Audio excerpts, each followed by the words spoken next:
Hi, and welcome to Wampus Cat Football. It's season number 24 for us at Conway Corp to cover the Wampus Cats. I'm Jeff Matthews. I host the pregame show for you. Levi Gilbert and Tim Roach, they are the voices of the Wampus Cats, and they'll be by in just a few moments with the ball game. Now, tonight, it's Conway versus Jonesboro. Jonesboro is a team that we've played quite a bit. They're a non-conference opponent tonight. That's because we have a couple of new teams in the 7A Central, Jonesboro and Fort Smith Northside, both leaving the conference. We've added two new teams. We'll tell you about them later on in the pregame show. But coming up next, it's the roundtable discussion that we'll have each week with me and the guys, Levi and Tim, as we look forward to tonight's game and the opponent. And then later on in the pregame show, they will visit with a senior spotlight. This week, it's Jacobe Wade, who you will see all over the football field this year. And Buck James will join the guys as well for his weekly visit. It's all coming up on the Conway Regional Health System pregame show. Conway Regional has been the community's hospital for more than 100 years, providing high-quality, compassionate care. As our community continues to grow, we're growing alongside you to ensure all your healthcare needs are met right here in Conway. Our award-winning team, led by board-certified interventional cardiologists and emergency physicians, delivers one of the state's best door-to-balloon times for emergency heart care when you need it most. So when you are facing a heart emergency, trust the care you will find down the hallway, not down the highway. Welcome back. The Conway Regional Health System pregame show continues. It's our first roundtable of the season. Joined now by the voices of the Wampus Cats, Levi Gilbert and Tim Roach. And Levi, let's take a quick look at the Wampus Cats. What can we expect from Buck James' second Wampus Cat team? Well, first of all, you're going to see a team that is stronger across the board. So that's great news. That's great news for everybody. They've been called Conway's strongest team ever. That's just going to keep happening every year from now on because they continue to develop 7th grade all the way up. So that's exciting. But in terms of offense and defense, you're going to see two sides of the ball that are kind of on different paths right now because defensively, you've got 9 guys back with starting experience. Not a lot of question marks on that side of the ball. I mean, there's things to work on, obviously, and we'll see that throughout non-conference. But on the offensive side of the ball, in terms of starters tonight that are returning, we really just have one returning starter in the lineup. So lots of questions, lots of things to figure out. We've got 2 quarterbacks that are both looking really good. There's things to figure out there. Receivers, who are they going to throw the ball to? Lots of things to figure out there. So it's really this interesting story of both sides of the ball being on quite different journeys right now.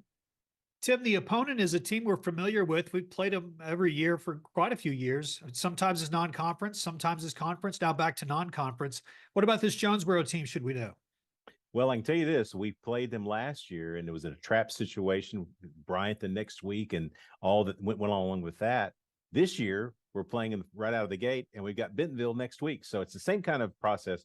They have a good squad. They had a good squad last year. We just jumped on them early. They had no chance after the first quarter. It was 28-0 at the end of the first quarter.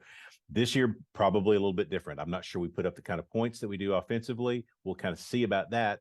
But they run the ball very well. They also play very hard on defense, and they're very fast. They have done well in the preseason in the scrimmages and in their 7-on-7 process that they go through. They're going to run the ball a lot, and they're going to fly to the ball defensively. The question is, can we go vertical? Can we get behind them and open things up offensively? Their defense is going to hold us down probably for a little while, but I hope at the end we're coming out. All right, guys, when we come back on the Conway Regional Health System pregame show, you two will have a chance to sit down with Jacobe Wade. He's one of those 9 returners on defense. He'll be on special teams. He's also going to see some time on offense. You'll see 5 a lot this year, and he's in the senior spotlight, and that is next on the Conway Regional Health System pregame show. Conway Regional has been the community's hospital for 100 years, providing high-quality care. As our community continues to grow, we're growing alongside you to ensure all of your healthcare needs are met right here in Conway. When your family needs emergency care, you can trust our board-certified providers and exceptional team of nurses to provide you with the comprehensive care you deserve when you need it most. When you're facing an emergency, trust the care you'll find down the hallway, not down the highway. The Conway Regional Health System pregame show continues here on Conway Corp. And joining us now for the senior spotlight, our first senior of the year. He's a good one. It's the hard-hitting ball hawk, return specialist, and maybe new this year, a little bit of wide receiver too. I don't know. We'll see. It's senior starting safety, Jacobe Wade. Jacobe, welcome. Thank you. Thank you. Jacobe, we always like to start off finding out just a little bit more about your football journey. So tell us how you got started in football and what that whole journey has looked like here at Conway and how it all led up to today. Well, when I was younger, I say like first grade, kindergarten, summer, first grade, I played tackle football with the Conway Cats. And Coach Dan, one of my best friends, Tyson, his dad was our head coach, and we had like a AAU league like football thing. So I didn't play like Optimus with everyone else, but I played with like Tyson, a couple guys on the team, Trez, a couple of us I played, and we played there all the way till sixth grade, and we moved to middle school. We moved to middle school, and I went to Roof Doyle for seventh grade, and then I played for Coach Leffler, and then I was on blue side eighth and ninth grade with Coach Prince, and now we're here with Coach James. So, and that's a good coach to be with too, by the way. So we've got a chance to see you play for a few years now, 3 years now, and it's apparent when anybody watches you that you've kind of played a different speed. You throw your body around all over the field.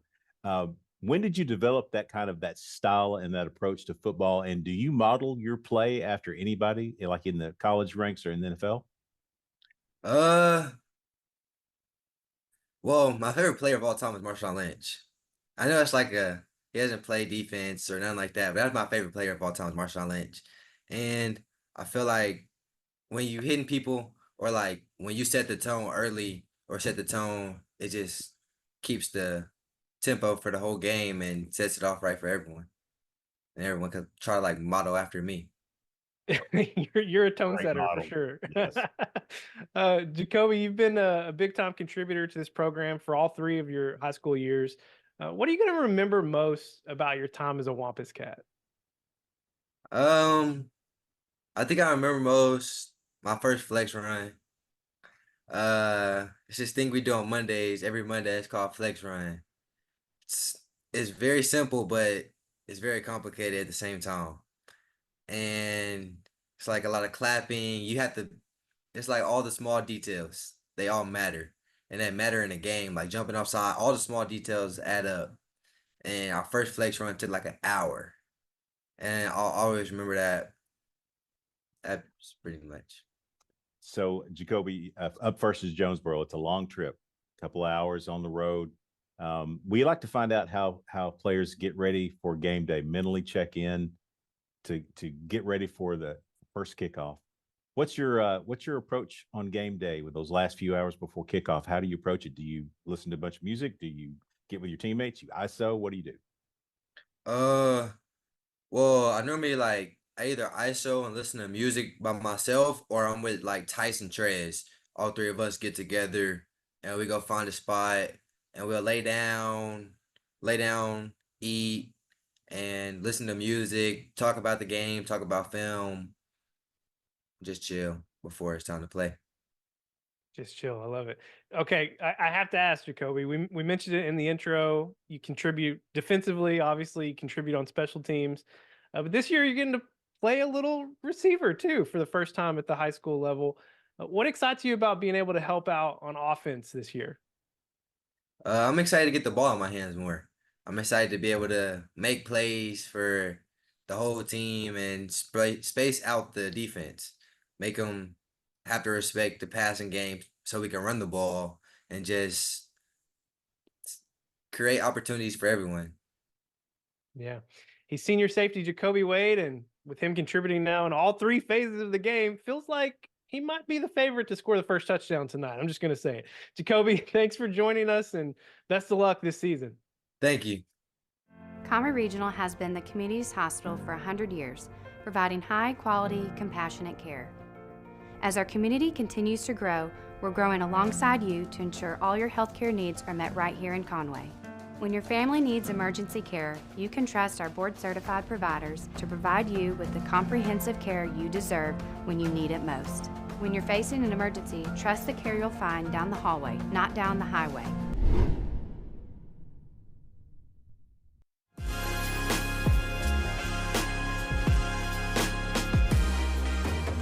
Conway Regional Health System pregame show continues, and joining us now is Wampus Cat head coach Buck James. And Coach, great to be back talking with you. Before we dive into Jonesboro, love to get just a progress check on your team. We got to talk to you back in July for the preseason show, but how's your team progressed through the full summer and then all these live practices here in August as we head into the season? Well, I think we've gotten better the last 2 weeks. I think we were just in survival mode until really we started two-a-days. The quote unquote two-a-days, what you go through now. But I thought the last 2 weeks we've improved greatly. I still think we're, I'm like any coach and coach speak and all that stuff. I still think we're about 4 weeks behind where we should be. And I would like for us to progress a little faster. And defensively, we're ahead of where we are offensively, just on the sheer fact that, we have a lot of guys that played a lot last year that are back. And, we have more in with those guys and we're able to do more. And then offensively, of course, we're replacing a lot of new guys. And so it's been a little slower on the offensive side of the football than it has the defensive side. But, this time of year, defense is supposed to be ahead of offense. So there's a lot of things that go into that. But I would like for us to be a little sharper in what we're doing and how we're doing it. But we've made some strides the last 2 weeks for sure. Coach, you mentioned the number of starters you're having to replace on offense, specifically a couple on defense, but a lot on offense. So I'm guessing the competition has been pretty sharp for those over the last few weeks. Has the competition really ramped up here in the last couple? I think so. I mean, everybody wants to know about the quarterback situation. And, we got two really good quarterbacks. I think people saw that in the scrimmage. I think we have two plus guys at quarterback. And, I wish we had two plus guys like that at every position. But we're creating that. But it's a good thing. And they're both very talented. Our offensive line, I think we're too deep there. I think we've got some running backs. I don't think we have enough running backs. I think we got to have some guys step up. But we've got three that is good as what we had last year. And so, the receiver position, we're missing Jackson Anderson and Chris O'Neill. And, those are guys that are hard to replace. And we got to step it up out there a little bit and keep getting better. We know we're going to have small windows. We've got to get the ball in there. But, I think we've got about 6 to 8 guys that can play for us on Friday night. And, competition will breed some success. And, we just got to keep getting better and get timing with those quarterbacks. And, that takes probably the longest. Anytime you put the ball in the air and somebody's got to be at a spot, that don't happen overnight. And I think that's been our biggest struggle. But we have improved. We've improved greatly in our route running and in our catching the last couple of weeks. Coach, you had some new additions to the coaching staff this year and some moving around for coaches that were already in the program. We're going to get a chance to hear from the 3 new coaches during halftime of tonight's broadcast, but it seems like you've assembled quite the staff for this season. Well, I've always been known for having good coaches because everybody knows I'm not very smart, and we've had success. But it's I think I have an excellent coaching staff. I think that I have some hard workers. I have some guys who are really football knowledgeable. They like being around kids. They like coaching. They interact good with the kids. They get the kids to practice hard. They're able to get on to the kids without the kids taking it personal.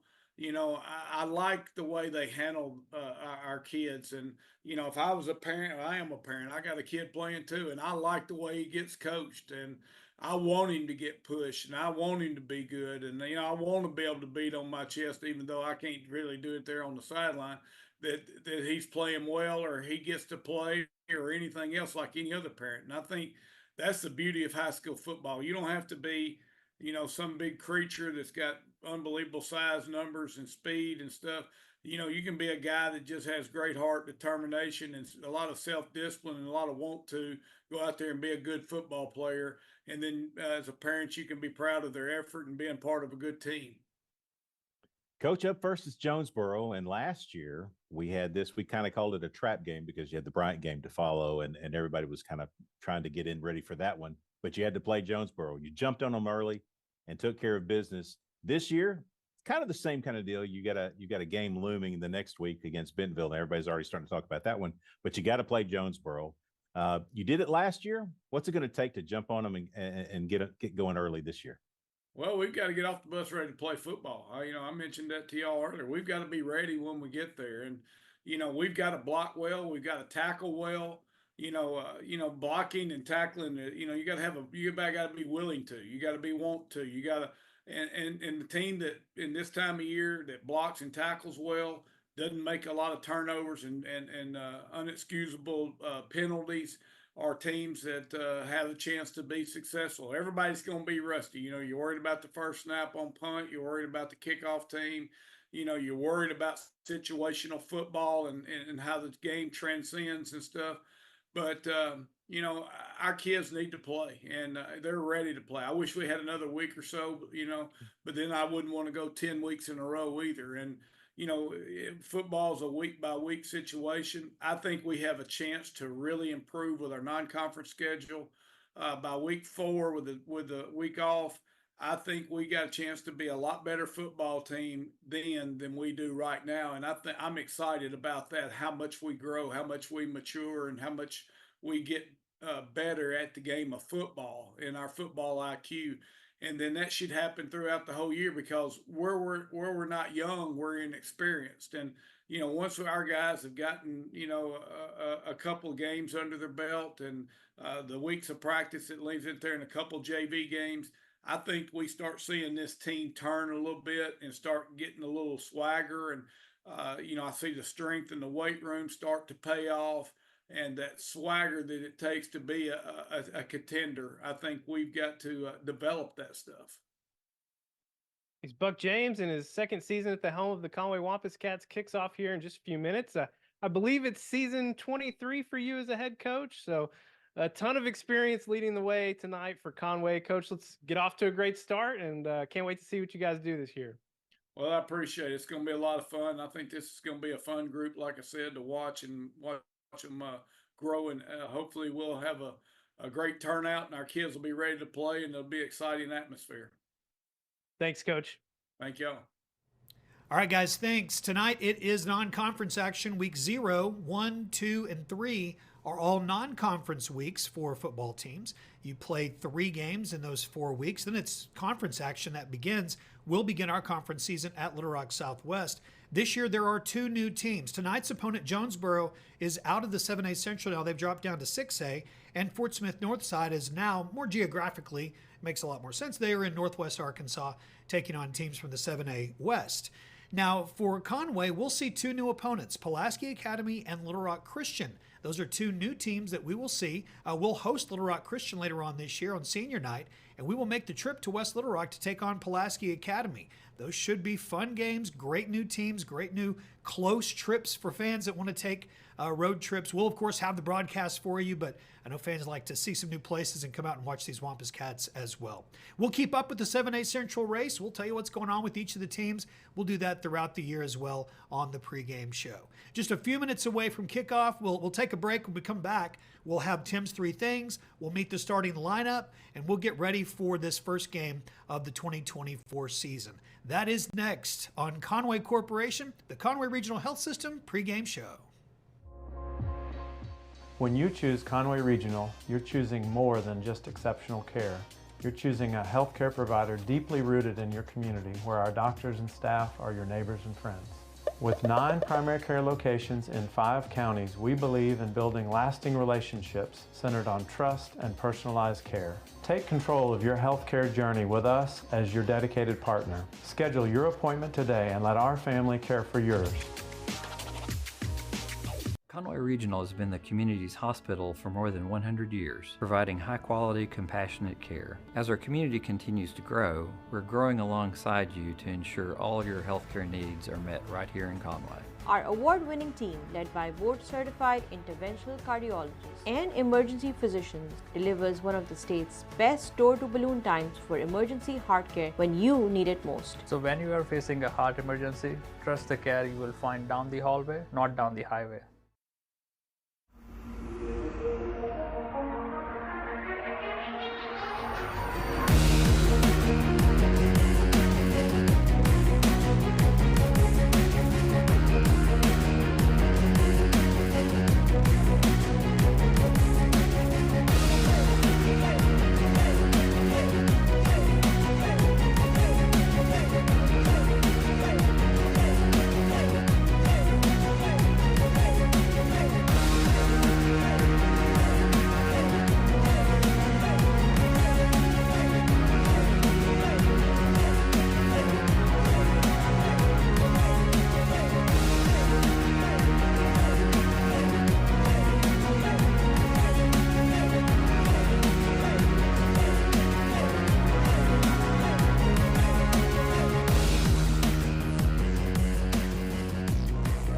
Good evening and welcome to Hurricane Stadium here in Jonesboro. Ladies and gentlemen, football is back. I'm Levi Gilbert alongside color analyst Tim Roach, and seeing us here live on the Centennial Bank camera. And tonight, the 2024 season kicks off for your Conway Wampus Cats on the road in non-conference action against the Jonesboro Hurricanes. Seems like we were just here. It was just late last year, had a great ball game, really stepped on them early and got it done. After finishing in the 7A semifinals for the fourth straight year last fall, the Buck James era enters its second season, and the eyes and interest continue to build for this Conway program. And Tim, as we open the season, it's kind of an interesting debut for your Wampus Cats defensively. Really, they've got about 9 starters back, so not a lot of questions on the defensive side of the ball. But offensively, if you look at the starting lineup tonight, really just one returning starter back in the lineup tonight. So a tale of two sides of the ball kind of being on different journeys for Coach Buck James and crew as we enter tonight. Yeah, it's going to be a great coaching opportunity. We're going to see what these guys really can do because they're going to piece it together on offense early, figure out who can do it, who can get it done, and then lean on some senior and juniors on the defensive side to keep that momentum going. Like you mentioned, a little bit of deja vu for us. We were just here in Week 9 to end last season. And funnily, at the time, we thought, man, that might be it for Conway and Jonesboro for a while. But instead, they just moved from our conference schedule into our non-conference schedule as they moved down to 6A. And much like last year, kind of a trap game, Phil, because last year we had the Bryant game looming. This year, we've got the Bentonville game looming. This is a tough place to play regardless. Jonesboro has all the pieces, and they've added some new players this year. Even though we got to them last year, this may be a tougher bid. Feels a bit odd to bring out the old trap game label here in the first game of the season, but here we are. So how do the Wampus Cats avoid falling into a golden hurricane-sized trap tonight? That takes us to Tim's 3 things. We have to have either one of our quarterbacks do well. We need both of them to do well. I think you'll probably see both of them. The next thing is our wide receivers and running backs. We completely almost replaced everybody. All the starters are gone. Now we have to figure out who's going to run the ball, who's going to catch the ball. And the last thing is we got to lean on that defense. They got to be tough up front, get the ball back to the Wampus Cat offense. You're talking about quarterbacks, Tim. Folks are excited to have 4-star Arkansas verbal commit Grayson Wilson here in Conway for his senior season. He should be the guy. Is incredibly gifted with physical skills as a quarterback. But folks are going to need to be a little patient. He's still learning this offense. Well, the pace of the offense, of the Conway offense, as everybody knows, is very difficult to manage on the defensive side. You've got to know the reads very quickly. He's going to grow into that. And then you've got a guy named Wesley Tapp, who was there last year, got some cleanup time late in ball games, but he can really go. And I will tell you this, they're both about 6'2", 6 to 6'5", good-sized quarterbacks. Yeah, Grayson Wilson, passing and running the ball last year, very effective at CAC. Well, wide receiver may just be the biggest question for this Conway offense that they're going to have to find some answers to here in this non-conference schedule. But we've got some guys to be excited about, though. We'll talk about them throughout. We got 3 guys back in the ground game, and Trey Harris, Amari Davis, and Kobe Irwin, that all bring something a little different to the table in terms of their running styles, while also being great receivers out of the backfield, too. Tim, why is it so important for this ground game to be more effective and make more of an impact this season? You're looking at a guy like Trey Harris right there. The key to this offense, if you ask Mark Kelly, is you have to be able to run to get into the pace of the game. That's what he likes to call. That's what makes it so difficult for the defenses. On the Buck James loves to run the ball, so he just wants to see it done. And Tim, while the offense still has quite a bit to solidify and figure out during this non-conference schedule, the defense, while not where it wants to be by any means, probably have to carry the tone and swagger of the team early on. And man, oh man, do we have some tone setters on defense. Yeah, our spotlights for the seniors. Jacobe Wade is the real deal. He's got a lot of partners back there, but he's got a high-end motor, and he loves to go. Jacobe Wade's going to play a big role this year. Love to see it. Love to see Jacobe Wade out on the field for your Wampus Cats. Conway Corp's 24th broadcast season kicks off tonight here in Jonesboro. Starting lineups are coming up next after this break on Conway Corp. Conway Regional has been the community's hospital for 100 years, providing high-quality, compassionate care. As our community continues to grow, we're growing alongside you to ensure all of your healthcare needs are met right here in Conway. When your family needs emergency care, you can trust our board-certified providers and exceptional team of nurses to provide you with the comprehensive care you deserve when you need it most. When you're facing an emergency, trust the care you'll find down the hallway, not down the highway. Live tonight here at Hurricane Stadium in Jonesboro, the 2024 season. Finally here, it's non-conference action with a former conference foe. Let's go ahead and take a look at the starting lineups.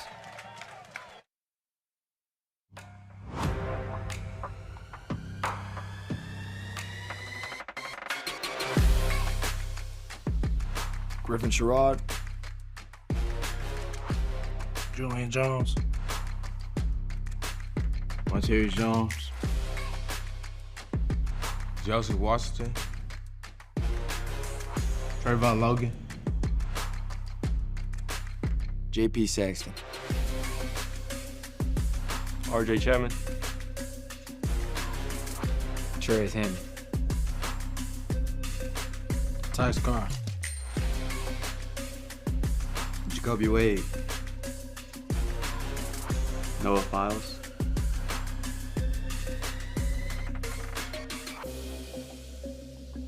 Guy Buchanan,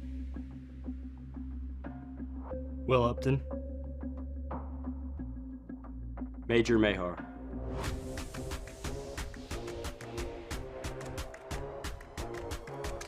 Isaiah Bowman, Landon Berry, Heath Owen, Kyler Faison, Jackson Morlow, Max Owen, Carter Crow, Cambrian Blackman, Alex McCray, Troy Harris, Grayson Wilson. Football is back for your Conway Wampus Cats, the 2024 season. Just about a minute away from kicking off here on the road in Jonesboro. Jonesboro, of course, was in the 7A Central a year ago, but reclassification cycle happening this year. We have two teams moving up into 7A, two private schools, and Little Rock Christian, Pulaski Academy. That means two schools had to drop out of 7A, and Jonesboro was one of those teams. Yeah, and the other team, Fort Smith Northside, moved to the 7A West because Southside, I think, moved down one. Yes. So it was a little bit of a Jenga game there. But we're back in Jonesboro, happy to be back in Jonesboro, looking forward to playing the Hurricane here at their big night that they have. Yeah, big night for them, the 100th anniversary of football here in Jonesboro. And your Wampus Cats will be kicking off to start the season. Major Mahar will be handling kickoffs and punting, I believe, tonight. And we think that Will Upton will be handling field goal opportunities. So we'll keep an eye on that as the game progresses. Major, of course, did basically all the kicking a year ago. Will Upton got some time in as well. Conway fans have traveled well, getting loud over here. Band traveling as well. Nice environment for football, not too hot. You gotta love it. Jonesboro. Take it out. They find a little bit of a seam there in the middle of the kickoff coverage. They're going to take it all the way down to the 40. Wow. Great starting field position for the Hurricane. They got hit at about the 25, and he carried us for about 15. Good starting field position for Jonesboro. The Hurricane offense led by junior Asa Myers. We got to see him a little bit back in week 9 of last season. And TJ Brown, a junior running back, transferred in from Nettleton. He's 5A East All-Conference player last year at Nettleton. Word on the street is they had several transfers in. Well, I don't think that's Brown down there. The ball did get on the field. Asa Myers jumped right on it, so auspicious start for the Hurricane. Well, and it stayed down on the ground for a little bit before he jumped on it. Wow. Same play, it looks like. So 2nd and 11. I'll hand off. That's not Brown back there. but hit behind the lines. Defense not giving it an inch. Some great field by your defensive line there. We will see T.J. Brown check in now. Cam Davis on the field at receiver for the Hurricane. MJ really clogged it up there. We'll switch out. Obvious passing down here. 3rd and 12. Asa gets the pass off in double coverage. Jacobe Wade back there just mistimed the jump slightly. Yeah, I think they're going to, I would imagine it's 4th and 13. I'm guessing that they're going to punt. They have not sent out yet. This is maybe the new Jonesboro look. They've not sent out the punting team yet. They may pooch it. There's all kinds of things that go on here. Jacoby's going to see that one again. 4th and 12. Ball at the 39. They will send Jacoby back, and Asa Myers will step back a little bit deeper. A little pooch punt. Not nice little. Kick. Yeah, wow. not little. Inside the 20, Jacoby will take it off the bounce. Here goes Jacoby. Jacoby making guys miss down to almost the 40. They'll mark him near the 39. So the kickoff for them, for Jonesboro, will look similar to the punt return that we just had. You got about 15 yards worth of contact before you could wrangle him down. That is Jacobe Wade. So the Wampus Cats will start their first offensive possession at the 39. Our first look at Grayson Wilson, the Arkansas verbal commit, transferring to Conway here in his senior season. He's joined in the backfield by Trey Harris, a junior. 4 wide. Empty for Grayson. They'll swing it out to Trey Harris. Pass just a little bit low, but luckily it was a forward pass. Yeah, so that looked like it was a spot play, trying to get exactly where it's together. And this is the kind of thing that you're going to see a little bit, at least early on with Grayson and his receivers, is trying to find where the timing is and get that right spot. 2nd and 10. Wilson will hand it off to Harris. Harris trying to work the left side. Still bouncing it out. I don't think much of a gain. If there was anything, maybe about a yard. Yeah, gave him 2, 3rd and 8. Trey Harris, his first carry of the night. Cam Blackman in for Max. So 3rd and 9 from the 40. Carter Crow, Jacobe Wade here on the near side. So Jacobe playing defense, playing special teams, and now we'll get to see him play a little offense. 4-man front for Jonesboro. 10:33 on the clock. Wilson looking to his left.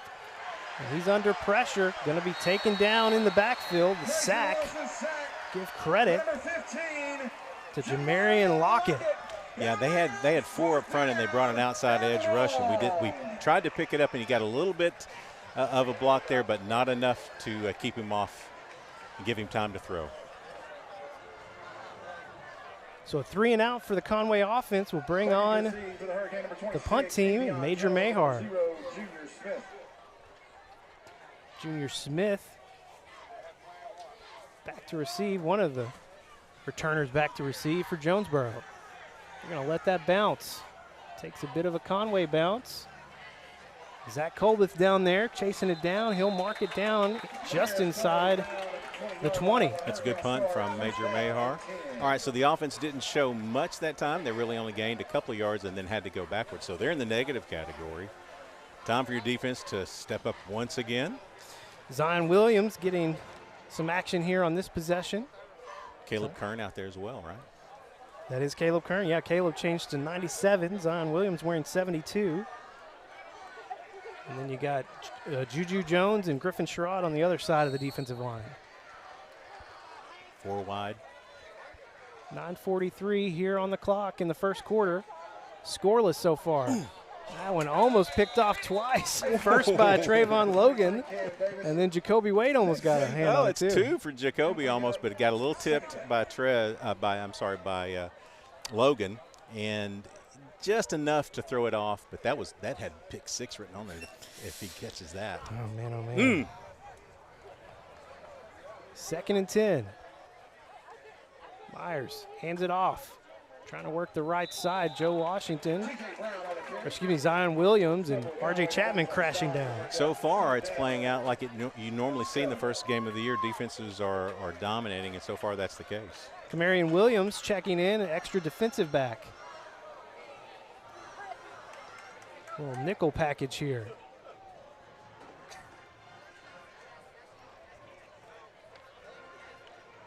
Third and 7. Conway bringing 4. Myers lofting it up. Back there's Kamarion Williams.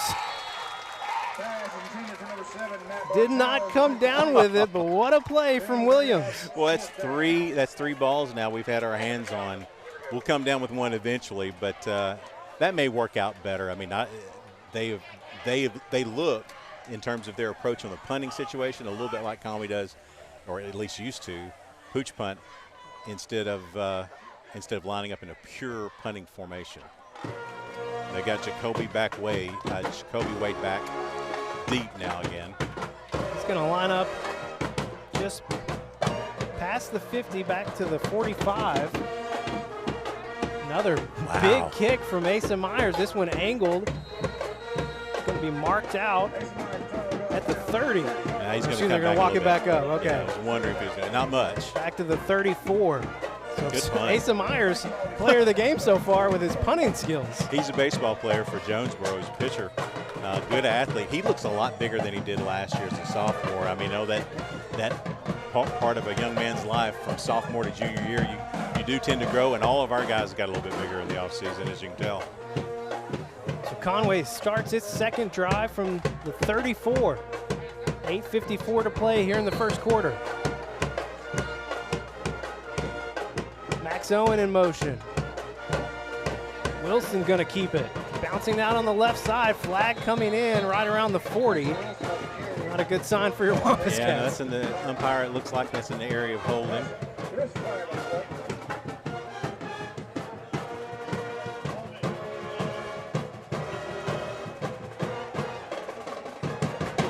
Holding on the offense, a 10-yard penalty. Replay, first down. First down. First decent play. So they're going to mark this thing? Yeah, okay. Waiting for him to. Yeah. There you go. Here we go. So it's from the spot. Since it's past the line of scrimmage, it's from the spot. So it springs up first and about 15? Yeah, it looks like first and 15 to me from our angle. Kind of hard to tell. Wilson getting the ball out. Going to have to loft it up out of bounds as he was under pressure yet again. Got another flag on the far side. That's normally going to be an offensive penalty if they let the play go. Marquise Stafford, linebacker for Jonesboro, just causing some problems for your Wampus Cats. And the penalty's not helping either. Yeah, no, they got an outside edge rush that they're throwing at us, so we're going to have to figure that out. Now it's first and 20.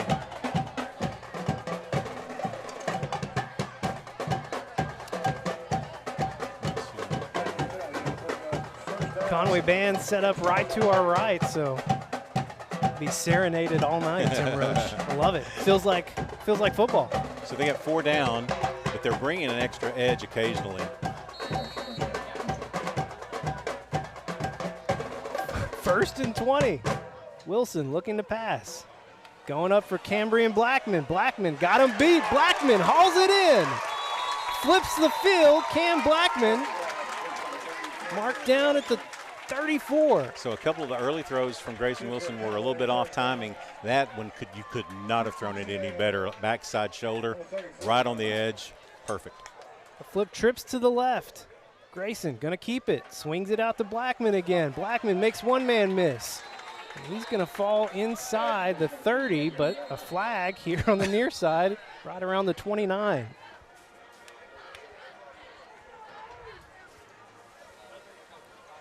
So what, this is flag number 3? I don't know what the penalty is, though, from where he threw it. Ineligible downfield.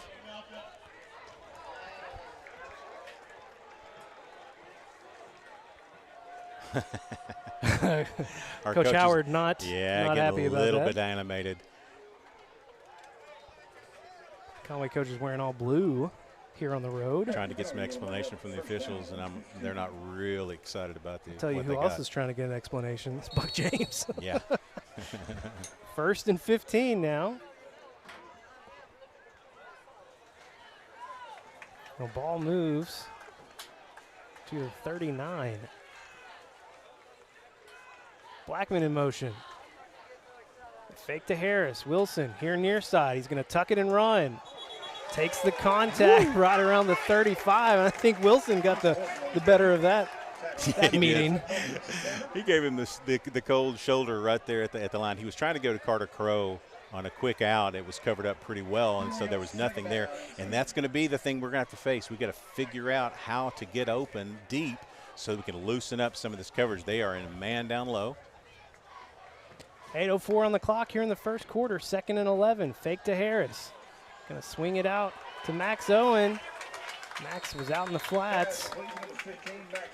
It's going to bring up third and about 5. Yeah, that's a great throw. Max just kind of trailed out. He hit him right where he needed to hit him so he could turn up the field.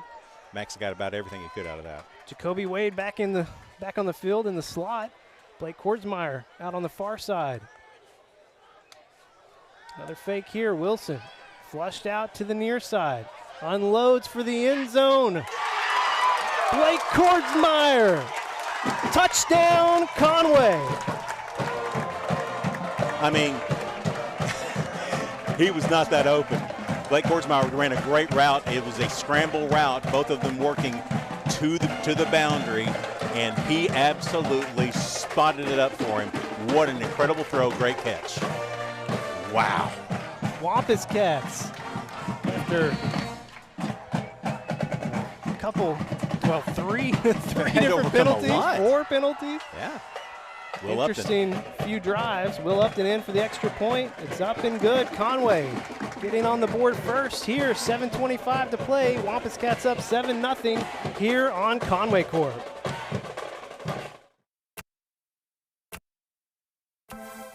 You don't wake up thinking about internet speed, electricity, reliability. Your mind isn't on advanced treatment facilities or customizable systems. You don't have to think about any of these things because we do. Conway Corp, always on. Back live here on Conway Corp. Conway gets on the board first. What a great improvisation from Grayson Wilson and Blake Kordsmeyer finishing out another improvised route there. Yeah. Finds Blake in the end zone. Just a great pitch and catch from those two. Well, that's the danger. I mean, that you think, okay, well, it's a bad thing that he's not able to sit in the pocket and try to dissect everything. But this guy's really, really good on the run, and he showed it up in the scrimmage, the only time we've really seen him live, and that's a perfect example of almost the same kind of route. So 28-yard touchdown pass from Grayson Wilson to Blake Kordsmeyer. Major Mahar leaning into one. Jonesboro on the return. It's TJ Brown. TJ wrapped up just before the 20. That looked like a little bit better coverage. Trying to see who got in on that. There were a host. Yeah, we call them the host. Yeah, really good coverage downfield. Lot better spot there. Malik Kanate checking in on the defensive line at tackle. Wearing number 93, Justice Hills, here on the near side. Coach told us you might see about almost 20 players playing on defense. 7-17 as Jonesboro starts their next possession. Justice Hills being held, breaks away, trying to chase down Asa Myers, and Myers just going to have to throw it out of bounds. That's a factor of Justice Hills just creating havoc back there. He did get held, not enough for the official because he was looking right at it, but it was he's got a shoulder pad that says he was held. And helmet came off of left tackle Octavius Butler, so he's going to have to come off for a play at least, and that brings in Jalen Daniels for Jonesboro. Justice Hills working on Daniels over there. Run here from the Hurricane. Not much going there. They do get it past maybe just a hair past the 20. So that's been their MO so far, is to try to throw the ball fairly deep on first down and then come back with a run. We've done a great job of stuffing it on second down. Joe Washington now moves to our right side. Sherrod back in.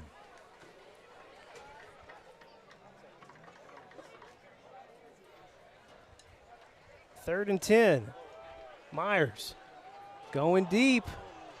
Just way overthrows Nigel Bell there, but I mean, Trez Hammond, you kind of have to overthrow. Yeah, if you have any shot there against Trez. Well, the fact that he overthrew Trez Hammond says something right there. I mean, but yeah, he had to try to go deep. There was nothing down low. I thought for a second he was going to try to use the crossing route, but they're trying to go vertical on us. And, you know, again, if you're trying to beat Trez Hammond, he's going to have to make a mistake for you to do that. So far, it hadn't been there. It'll be 4th and 10 for the Hurricanes, so looking like another 3 and out here. Myers will step back again. Jacobe Wade back around the 45 on the other side of the field. Quicker kick here on the near side, not near as much distance. Stayed in bounds, wow. Okay, stayed in bounds and took a nice bounce for the Hurricane. That's pretty crazy. All right, defense did it again. They're getting some pressure on Asa Myers. They're stuffing the run. Those are the kinds of things you got to do. But here's the thing. They've gone deeper than what I would expect them to do. What I saw in the scrimmage with PA was that they were trying the quick hitches. I'm going to guess we're going to start seeing that. Jaden Gaines, senior wide receiver, checking in on the field, out on the far side, trips to the left for Conway. Let's see if that completed touchdown pass does anything to shake them up. Trey Harris in motion. It's empty for Grayson Wilson. Wilson looking over the middle, has Trey Harris. Trey, stiff arm, goes out of bounds near the 31. Huge pickup for the Wampus Cats. Yeah, that was perfect pass right in stride Trey. Good catch, right in the hands. Didn't let it come to his body and got some distance after that. Conway hurrying things up. Ball marked at the 32. They'll go empty again. Wilson, lots of time, lofting it up, has Harris. Oh, just out of the hands of Trey. Oh, man, that was a great throw. Little contact. They had him covered up pretty well. Little contact there, no call. And one of the interesting things about coming to Jonesboro is we're in the stands. Our angles, it's a challenge, a little flatter. So we're working against the team. Against the team tent on some of these shots. Yeah, that's okay. In the end zone on this side. Cam Blackman in the backfield, now going to run into the slot. Saw this a lot with Boogie Carr. Empty yet again for Wilson. Wilson going to loft it up for Blackman. Right there in stride, Blackman! Touchdown, Conway! Maybe a theme, these perfectly thrown balls. Great route by Cam. Caught it at the spot on the sidelines in the near boundary in coverage. Great spot here. Look at this. Good throw. Throws it up. Gets right to the boundary. I know you can see the last half of that, but it was well spotted. Great catch by Cam. 5:54 to play here in the first quarter. 40-yard touchdown from Wilson to Blackman. Will Upton coming on again for the extra point. Max Owen on the hold. Kai Buchanan snapping. Kick is up and good. Conway jumping out. Started slow, playing fast now. 14-0. Conway on top here in Jonesboro. Back after this break on Conway Corp. The community of Conway continues to be committed to the Wampus Cats, just as Centennial is committed to our customers. Perseverance, commitment, and resilience are key ingredients for success, both on and off the field of play. Whether you are cheering on the Wampus Cats, starting a new business, or planning for the future, Centennial is here for all of life's moments. Let us be your partner. Centennial Bank, member FDIC. Well, Tim, as slow as your Wampus Cats started, they have picked up the pace here in the last two possessions. Yeah, I don't know exactly what they found, but I trust our coaches to find any weaknesses out there. We've got a great crew of coaches. And we continue to do that. We've had that year in and year out. It was a 28-yard pass from Wilson to Kordsmeyer. It was a 32-yard pass from Wilson to Blackman. So Wilson, his number is looking pretty good. 5 for 7 early here, 137 yards and 2 touchdowns. On the return for Jonesboro, it's T.J. Brown. He's a danger. Crazy speed from Nettleton. And he can do that right there. Yeah, he had one wiggle. He made one guy miss in the seam, and it was off to the races. The second level didn't get a lot of help there. Great response from Jonesboro. No kidding, Tim Roach. Incredible response. Yeah. You needed something. Offense has just been stalling. Yeah. And T.J. Brown said, yeah, I'll be the offense right here in special teams. Well, and so we've seen that a couple of times. We saw it last year in the first game of the season against Bentonville when C.J. Brown took it the distance on the first kick of the half, which was kind of the beginning of a complete meltdown for about a quarter. And but we were able to kind of get through that and come back and win the ball game.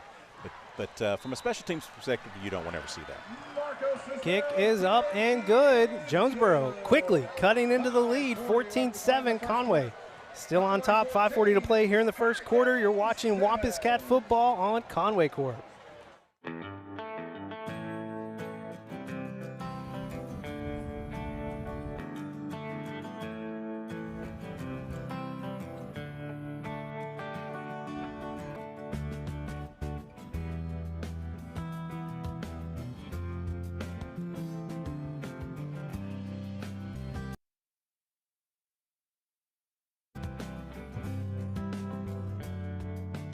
Thank you for your business.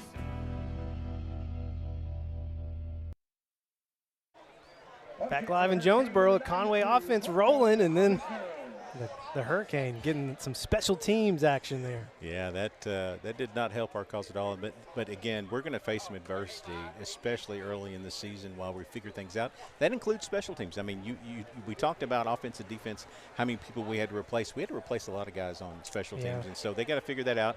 This is the first live special teams in terms of kickoffs that they've seen all year long, because at 7-on-7 you don't do it, and the scrimmage you didn't do it. The Wampus Cats will get their own chance here as Camryn Blackman takes it in around the 20.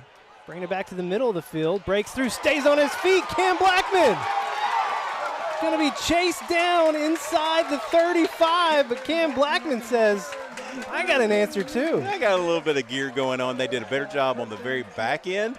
They slowed him down a little bit more than what we did Jonesboro, but boy, that's a great response. You can clearly see why they want to get Cam Blackman on the field. Just a sophomore, played some as a freshman in the playoffs last year for your Wampus Cats. Came in and started against Bentonville West. Yeah, on defense. On defense, yeah.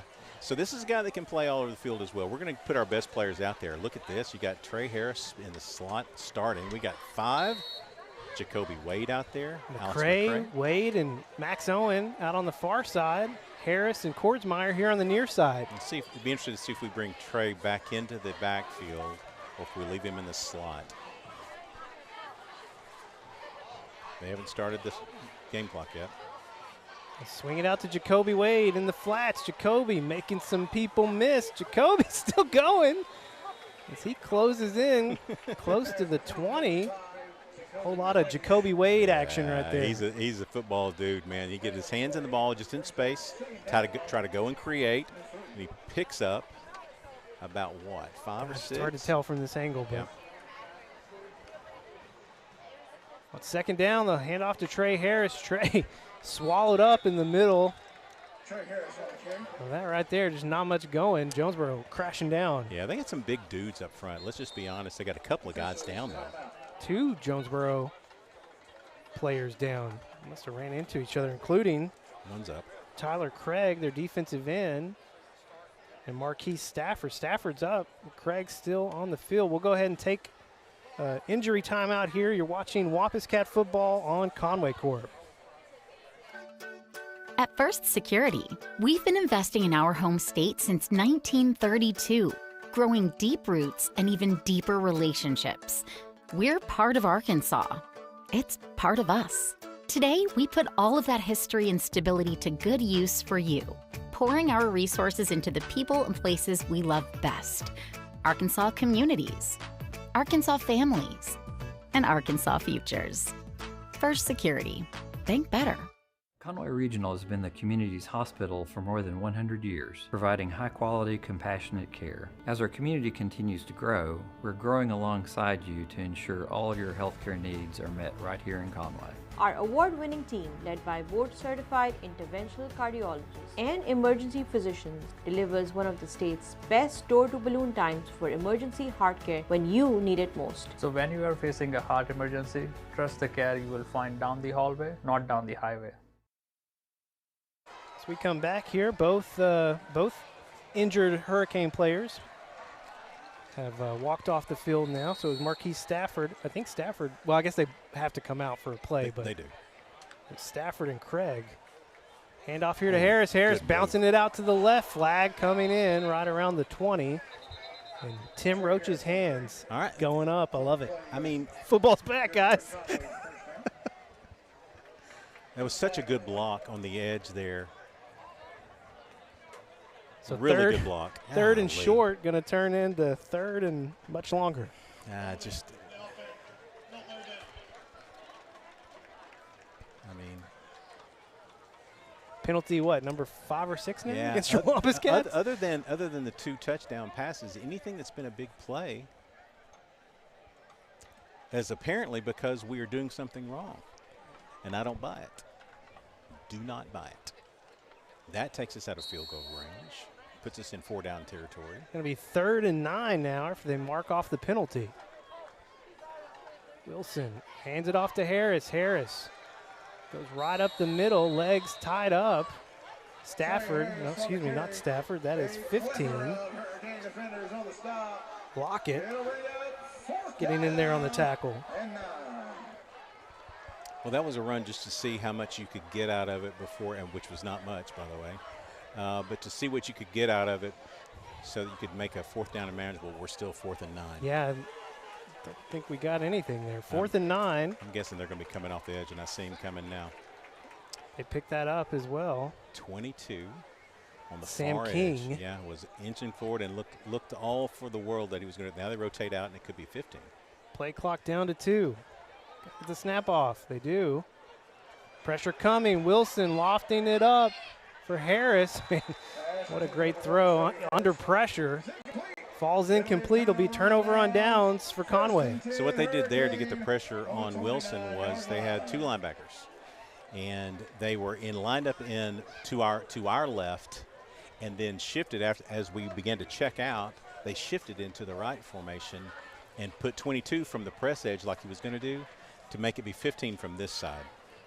T.J. Brown back in the backfield for the Hurricane. He had the big kickoff return. Only points scored for the Hurricane so far. Flag coming in. Be a false start on Jonesboro. Is that the first flag on Jonesboro? I believe so, yeah. That sounds right. Wonderful. Let's see. That's I just great got some news. updated stats from Stats. My man Stats back home. That's great news. Actually, I think did we have one that we declined? No. I think that's the first penalty. I believe that is correct. Well, we had everybody in the box there. That was one thing that I noticed right quickly. Because they do as well. Look at this bunch, all at the line of scrimmage. Yeah, interesting formation here for the Hurricane. Myers looking over the middle, closing in. That Noah Files, incomplete. Yeah. Noah Files just flying in. Try going in there several times a game. You won't like it. I can guarantee you that. Really nice tackler in Noah Files. I mean, this guy technically can really get it done. 2nd and 15.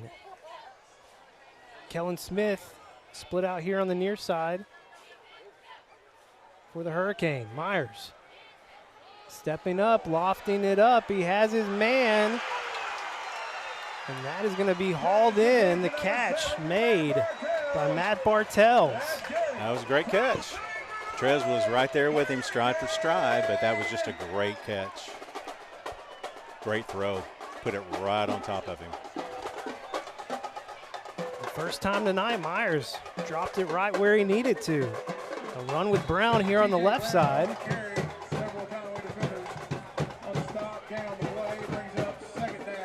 of a nice, well, I say, it's hard, it's hard to tell where he's at. Yeah, I don't know. It's going to be second and about 8, I'm thinking.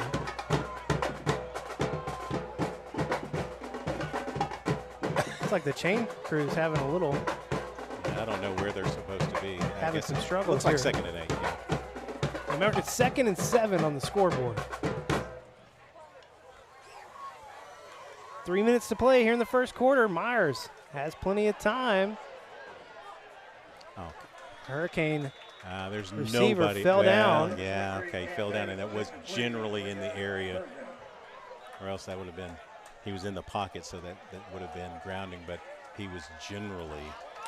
See, I thought there was a area. flag the way you were getting mad. No, I was looking for one. Okay, you wanted one. But I didn't see him laying on the ground. He had gone down. All right, 3rd and 7 from the 33. You got to think Jonesboro's in 4-down territory They here. are. They are. Man coverage. Myers under pressure, having to roll out. Lofts it up, no one there. Good coverage by. Who was that? That was Trevon Logan. Who was out in the deep third there. We had a safety all the way back at the goal line, which was interesting. Trayvon getting the start tonight at linebacker. So 4th and 7. 3 wide to this side. Jonesboro will keep the offense on the field. Conway showing pressure. They're saying, yeah, they jumped. Saying Jonesboro jumped early. Nice. Goal movement, that was good. I'll make it 4th and 11. So does that change things here, you think, for the Hurricane? I mean, I don't think so. I mean, worst case scenario, unless you get a sack or you get a turnover. What are you at the 42, 41-yard line? Now 38-yard line. Yeah, no, you got to go for it here. You've already shown you can get the deep ball, so you may look for that. You're going to probably roll him out right.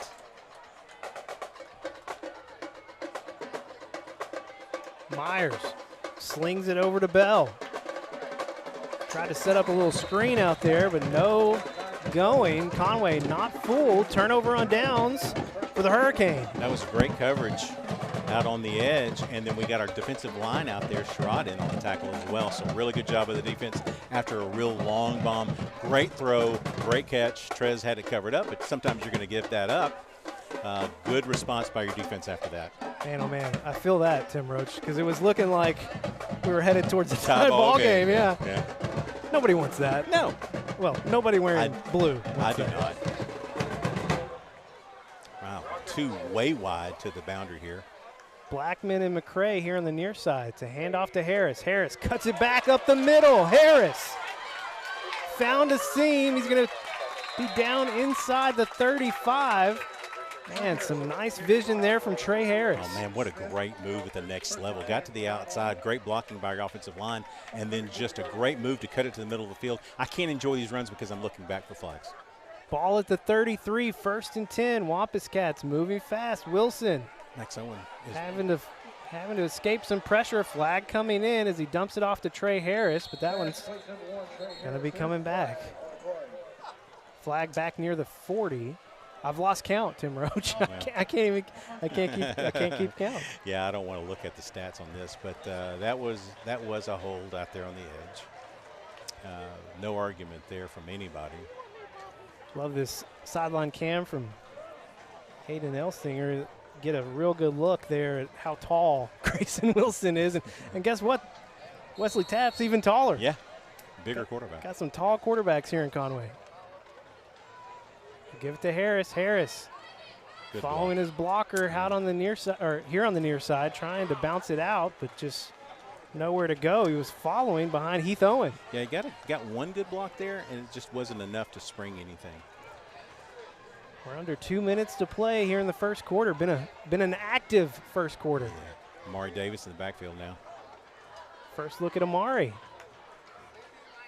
They'll fake it to Davis. Over the middle for Max Owen. Max escapes one tackle. It's going to be a first down. Move the chains for these Wampus Cats. Wow, boy, I mean, that's a great throw. Max did a great job. He got hit right as he caught the ball. That's one of those hits coming from the safety that as soon as you catch it, they're going right at the middle of the ball. And, man, a great job just to hold on to it. Love this story for Max Owen this season. Feel like we're going to see some big things from him. Boy, listen, you're talking about a football body. That guy's got about 6'5", maybe 6'6", and good hands. Have worked so hard in the offseason catching the ball. 1st and 10. They give it to Amari. Amari working the left side. Another flag. Wow. You can't see it, but Tim Roach's mouth is agape. Oh, man. Come on. Isaiah Bowman going to check back in at left tackle. And Kingston Jackson will come out. Jackson Warlow will come out. So Isaiah will move to right tackle. Kingston playing left tackle for your Wampus Cats. Well, I mean, this is just quarter one, and we have at least 7 penalties.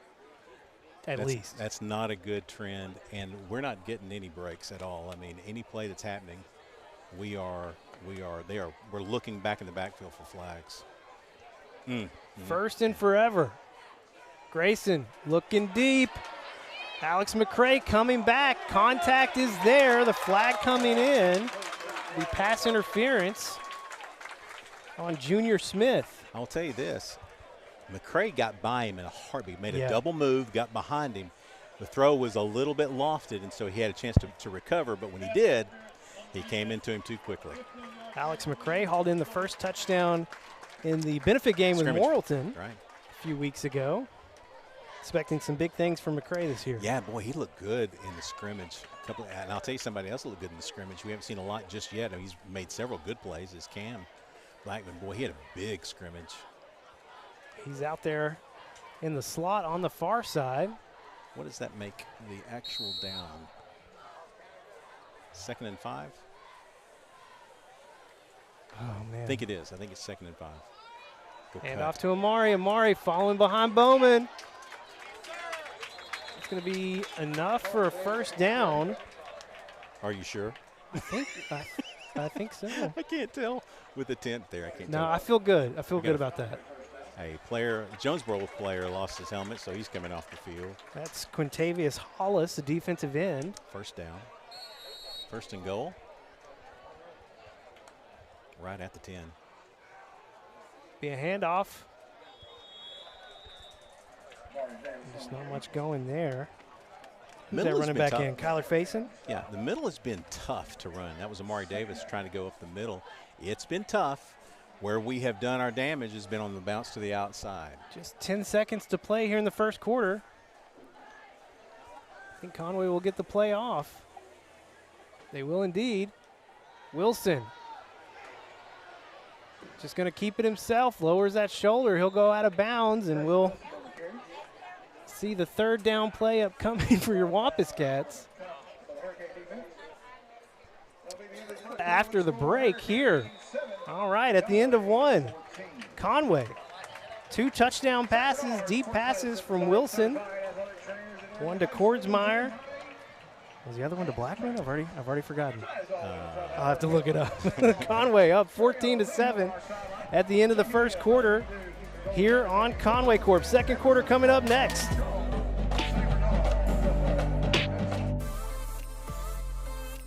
We don't schedule the appointments, but we connect them. We don't read the x-rays, but we stream them. We don't handle the procedures, but we power them. Here's to running the things that make business run smoothly. Conway Corp, always on. Conway Regional has been the community's hospital for 100 years, providing high-quality, compassionate care.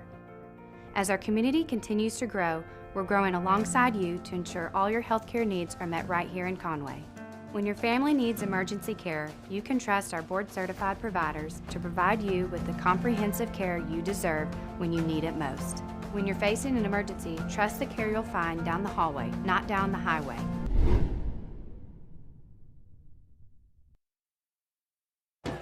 Back live here in Jonesboro. Conway up 14-7 as we get ready to enter the second quarter of action. Season opener for your Wampus Cats. Nothing has been easy for your Wampus Cats tonight. They've had to overcome several different things. And by the way, to answer your question was yes, the second. It was touchdown. Blackman. Yeah, I was trying to write that down. 32-yard touchdown pass to Blackman. It was the second score for your Wampus Cats.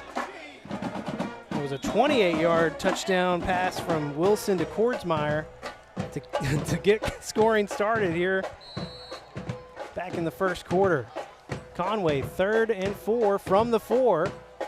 Handoff to Harris, working the right side, cuts it in. Blockers all there for him. Trey Harris scoring on the ground. Oh, that's such a sweet move at the line of scrimmage. I mean, one step to the right, bounced it inside at the goal line. What a great run, great vision by Trey Harris. Watch this. So you got blockers out in front, good block there, bounce, and right there, inside. Nicely done. A 4-yard touchdown run.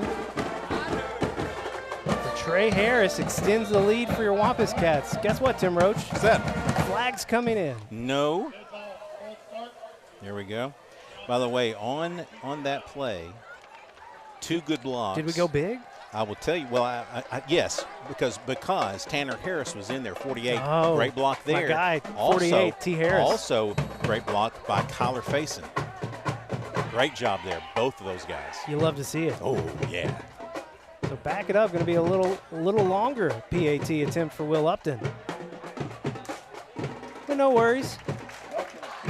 Conway extends the lead back to 14, 11:55 to play here in the first half. Conway up 21-7 here in Jonesboro. Back after this break.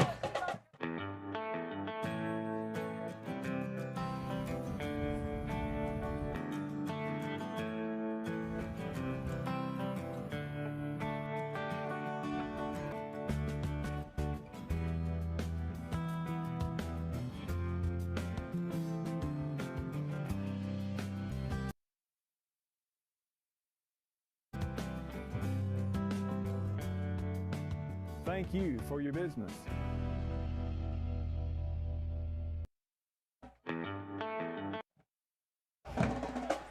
Back live here in Jonesboro. Man, it's the place to be. 21 points so far here in the first half. Only points for Jonesboro so far came off of a kick return, which we're getting ready to see again right here. Yeah. So I'm a little nervous. I bet the kick is different this time. I bet we get a pop-up kick to one of the up-backs and don't kick it to that dude again. Oh, we went angled. Angled here, more on the near side. So Brown will not get to return here. Who do you think? Noah Files has to be, right? Noah Files. What is that? A flag dropped after the play.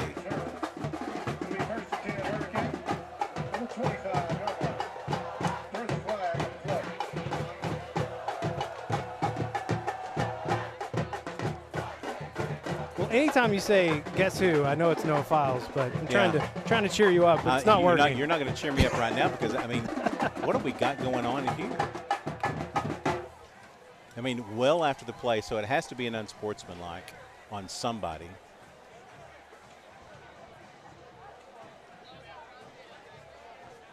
Well, still getting roughing the kicker. Is that what he said? I don't know. I have no idea what that penalty. I don't know what that penalty did. I've got friends out there that are referees. I don't know what one hand. Well, it's just a 5-yard penalty, so it couldn't have been a personal. It had to be a count of players. I mean, because it was well after the play. I don't know. I'll apologize. I have no idea what that is, but I'm happy for it because I thought for all the world we might have said something coming out, but oh well. Caleb Kern, Zion Williams on the defensive line for your Wampus Cats. Hand off to Brown as they get started here. Man, nowhere to go. Swallowed up Out there on the far side, Zion Williams, and we have a Hurricane player down. And now a flag thrown on the outside. On the far side, back near the 20. That looked like that was between Trez and the wideout. Let's just see what happens there. Trez lined up against Matt Bartles. Bartles had that big catch back in the first quarter. We're gonna go ahead and pause again here. Another injury timeout as we'll take a look at the Hurricane player. You're watching Conway football on Conway Corp. Conway Regional has been the community's hospital for 100 years, providing high-quality, compassionate care. As our community continues to grow, we're growing alongside you to ensure all of your healthcare needs are met right here in Conway. When your family needs emergency care, you can trust our board-certified providers and exceptional team of nurses to provide you with the comprehensive care you deserve when you need it most. When you're facing an emergency, trust the care you'll find down the hallway, not down the highway.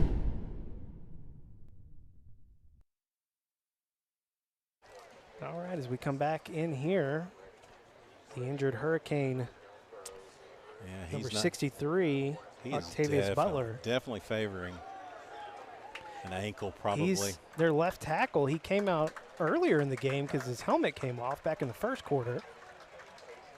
So not good when you lose your left tackle at any point. We did have a penalty, by the way, at the end of the play. It looked like, it looks like they're getting ready to mark that off against us. They are. Are you surprised the penalty's been marked off against us? Gosh. So unsportsmanlike penalty against your Conway defense, and we think it was out on the far side. Yeah, it was. He threw it basically right at the feet of Trez Hammond. So very rarely, by the way, do you have one guy being involved. Right. It takes two to tango. And they got one guy there. That you don't see that very often, especially early in the game. He gets another when he's done.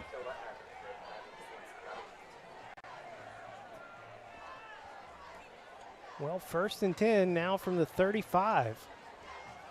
Myers fakes it. He gets flushed out to his left, trying to find Bartels.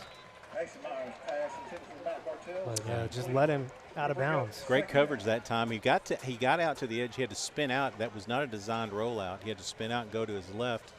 Trez had him covered up all the way down the boundary. Good pressure by Griffin Sherrod on the edge. And then we had a linebacker, and I couldn't see if it may have been RJ coming up to pressure him to get him to throw because there was some open space there. You get a look at RJ Chapman. Looks like a totally different person. Totally different dude, man. Now from last year. That's offsides. It's Kanate coming out. Well, we're just going to have a hockey sub here. Yeah, that's whole new line too bad there. 2nd and 10, you had him behind the sticks and you jump offside. You got to be more careful than that. And again, early in the season, it's just going to happen at times, but you got to get that corrected. Be 2nd and 5. Griffin Sherrod, MJ Jones, Juju Jones, and Joe Washington back on the field on the defensive line. Jacobe Wade out on the defensive side. You're going to see that a little more frequently as he plays some offense for your Wampus Cats. Good. RJ Chapman got in there. Got to wrap a little bit. We had him a little bit better than that. It was just a gain. Yeah, 1 yard there. Yeah, barely one. I mean, but we had him in the backfield, and that's what you'd like to see. But so he slipped out a little bit. Good hard run there, but enough Wampus Cats at the point of attack to get him down. We have been Derek Jacoby's back in the ball game now. It's obviously throwing down. They're not in 4-down territory, I don't think, unless they pick up enough here. 3rd and 4. They hand off to Brown. Nowhere to go. Correction, not an obvious throwing down. Now it's 4th down and the same. So maybe they were looking to go for it regardless. That's what that suggests. Oh, man, I don't know, weird. though. 21-7, 10 minutes to go in the half. On the wrong side of the field for that. Okay. All right. He's not backing up either. We're playing it straight up defense. Don't jump. They did not. So now let's see what happens if they back up into more of a punt or flip the H's.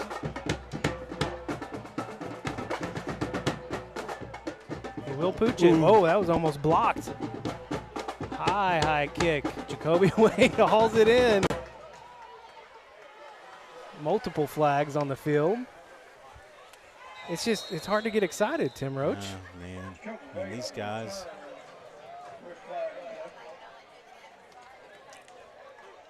It's just so disheartening. Well, great job by the defense, holding on 3rd and 4, forcing 4th down, forcing the Hurricane to punt. Blocking the back.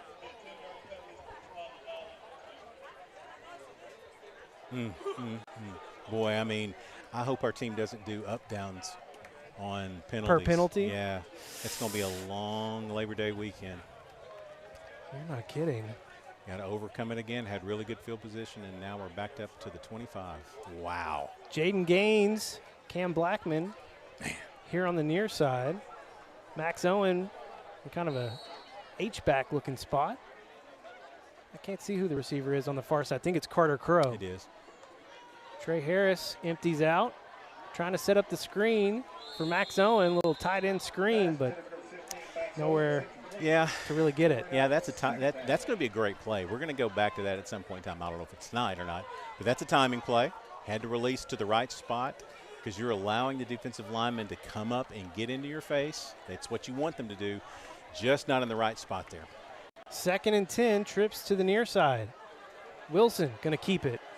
Extending the play out here on the near side, gets around the corner. Grayson Wilson picks up the first down. I don't know. I did not think that would end with a first down. No, for all the world, it looked like he was headed to the boundary, out of bounds, and absolutely stopped and cut on the line. Nice. This guy, he had, was it 30?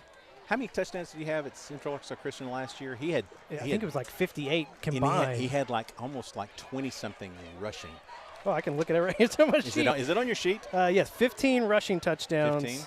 41 passing, so 56 combined touchdowns. That's pretty darn good. I don't care what classification you are. He rushed for 837 yards. And 15 touchdowns. Nice. Give it to Trey. Trey just kind of sliding through some bodies there.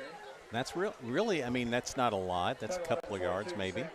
But it's on the edge that we're getting most of our rushes, and nothing in the middle has really happened well. Past the 9-minute mark here in the second quarter. Ooh, Trey making liars just out give of him me. just a little bit of a crease, and he'll making go. Liars out of me. That was a really nice move right there. Coming up a little bit, favoring that right ankle a little bit. It's going to be 3rd and 1. Give it to Trey again. Trey's going to pick up 1 and a whole lot more. Trey going to be run out of bounds. Got just inside the 30. Big first down run. Man, boy, at the second level, he turned on the gear. I don't know if he was favoring that ankle or not, but it didn't look like it. Wow, what a burst. Wampus Cats marching down the field. 1st and 10. Trips to the right. Quick pass out to Jacobe Wade in the flats. Jacobe got past one defender with the stiff arm, then broke out of a second tackle. Finally pushed out of bounds. Did you really think that somebody was going to tackle him one-on-one? No, you didn't really think that. Oh, no. I know you didn't. Yeah, no, Dude, not. I was absolutely not giving up on that play. Now, he didn't get much. He got about 3. Jacobe will come off the field. And he picked up 4. Max Owen back in. Got Owen, Blackman, and Jaden Gaines here on the near side. Courtmeyer on the far. Give it to Trey. Trey bouncing around. Little crease. That's going to be enough for a first down. And another Jonesboro player down. And he's getting up quickly. That's number 54. You got to come out, partner. Sorry about that. Desmond Golden. I love high school kids. Okay, I'm up. I'm all right. I'm good. I'm staying in. Well, sorry, we already blew the whistle, bud. Them's the rules. All right, great move there. And, boy, he got slammed down pretty hard. Trey is a warrior out there. He's a guy that you could see on defense as well, by the way. That's true. You know, he was playing some corner a year ago. Yeah. We get into true pressing downs where we're nickel it up. He might be a guy out there. First down for Conway. Give it to Trey again. Yeah. No such luck there as he's pulled down from behind. And the timing on that was thrown off. Snap was a little high, and it really did adjust the play. Now, they were back there pretty quick. That's one of those where you keep running and just kind of see how much you can get out of it when you milk it as far as it'll go. Trey comes out. Amari Davis comes in. Carter Crow going to spell Cambrian Blackman. Jaden Gaines on our near side here. Wilson. Quarterback draw right up the middle. Grayson Wilson inside the 5. Thought he was going to break out of that one, too. What a great call by Coach Kelly. I mean that's been there, and you've just been waiting for it to happen. They were lucky to get us down there. I mean, he popped that very quickly. It's going to be 1st and goal now. Amari Davis now. Grayson going to keep it. Good block. Bounces it all the way out. Grayson Wilson getting his first rushing touchdown of the season. That looks smooth from the outside, but I will tell you this. A great block by Carter Crow on the edge to seal that off. I don't think he would have gotten there anyway, but watch this block by Carter Crow. Gets him there, and whammo. Great job on the replay. Classy students have traveled well all the way to Jonesboro. Point after attempt from Will Upton is good. Well, he's looked good on PATs.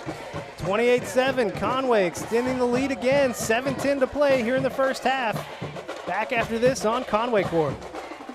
Conway Regional has been the community's hospital for 100 years, providing high-quality, compassionate care. As our community continues to grow, we're growing alongside you to ensure all your healthcare needs are met right here in Conway.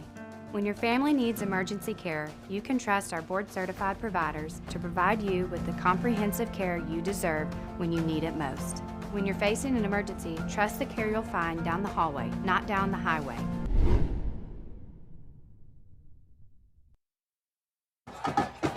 Well, Wilson's got 2 touchdowns in the air, and now his first rushing touchdown of the year. Extends the lead to 21 for your Wampus Cats. That's a good drive, and again, had to overcome penalties, and we've done it all night long. We got to figure out how to have a clean series. That's one of the things I'd like to see now. I mean, I want to keep the lead, I want to do all that stuff. I'd like to see a clean series. Cut off some of these penalties we're seeing. Defense is playing great, though, man.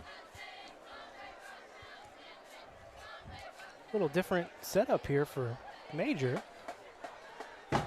Another angled kick. They're keeping it away from TJ Brown.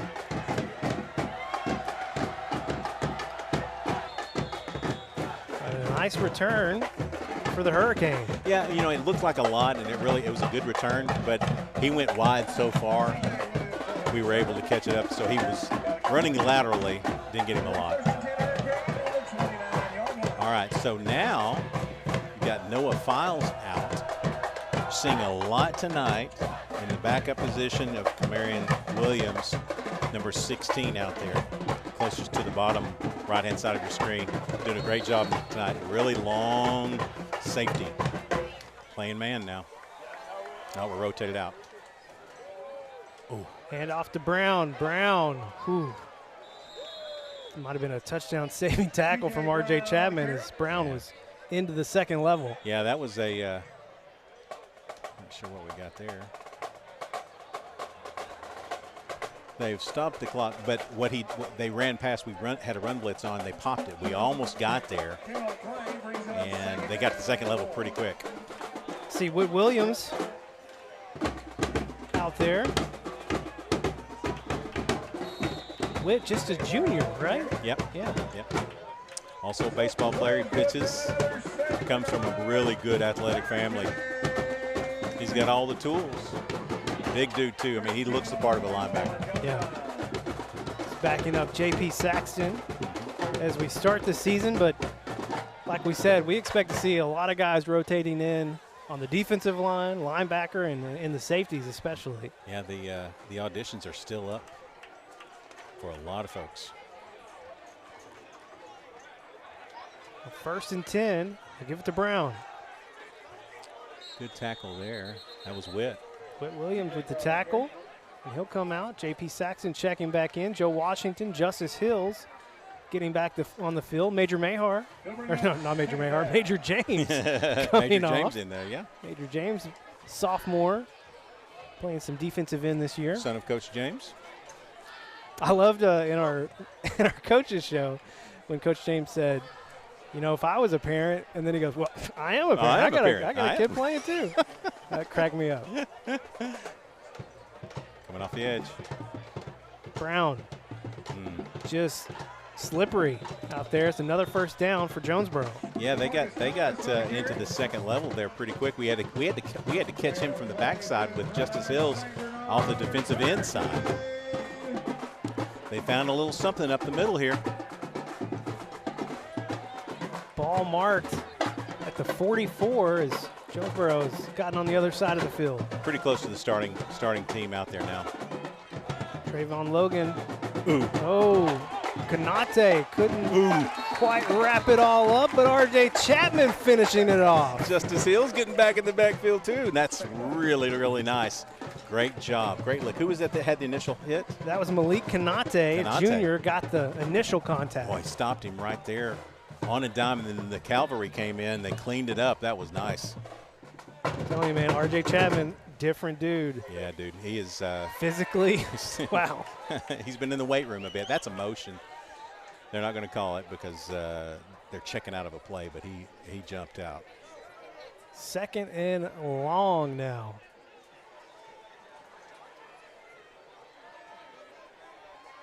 Matt Myers trying to direct some traffic, but yeah, delay a game. A little too long to get it going there.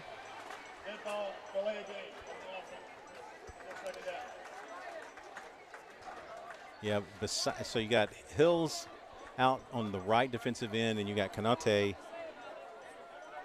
in at tackle. At tackle. And other than that, it's pretty much the starting 11.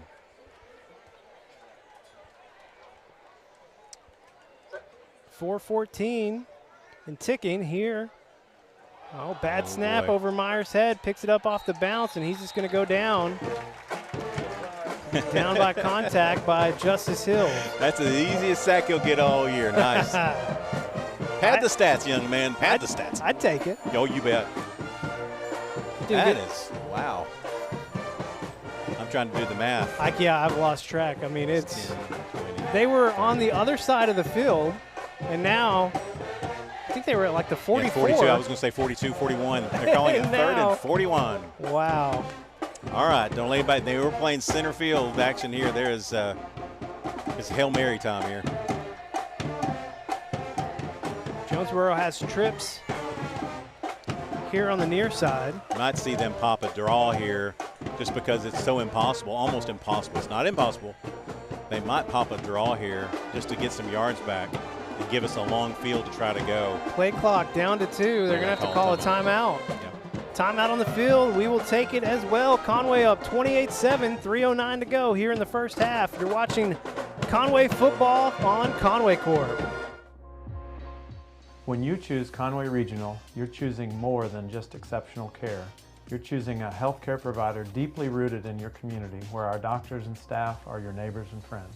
With 9 primary care locations in 5 counties, we believe in building lasting relationships centered on trust and personalized care. Take control of your healthcare journey with us as your dedicated partner. Schedule your appointment today and let our family care for yours.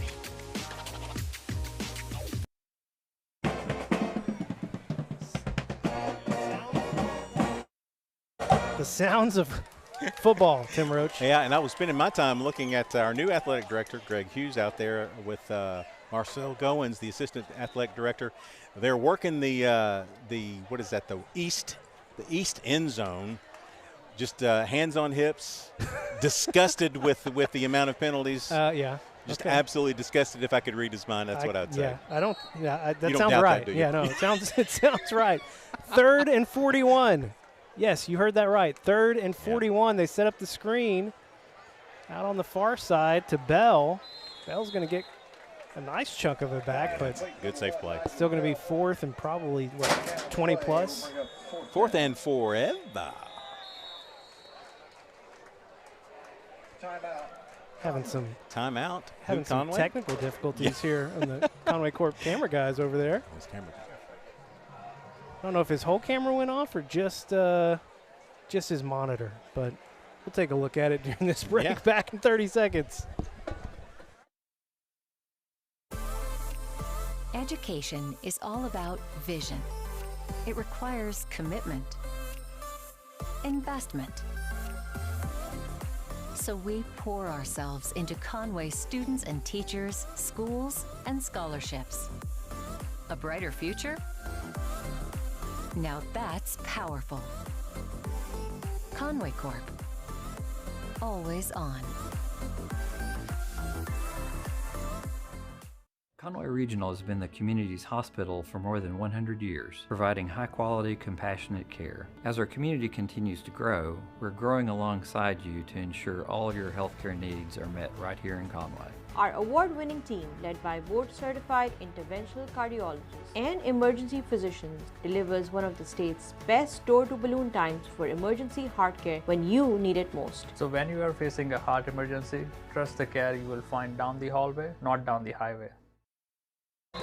It was a line drive punt to Noah Files that you missed as we came out of the break, but Noah returned it about, I don't know, about 15 yards. Yeah, good 15, maybe 20, and he was still in the open. I don't know. That's the best return of his life.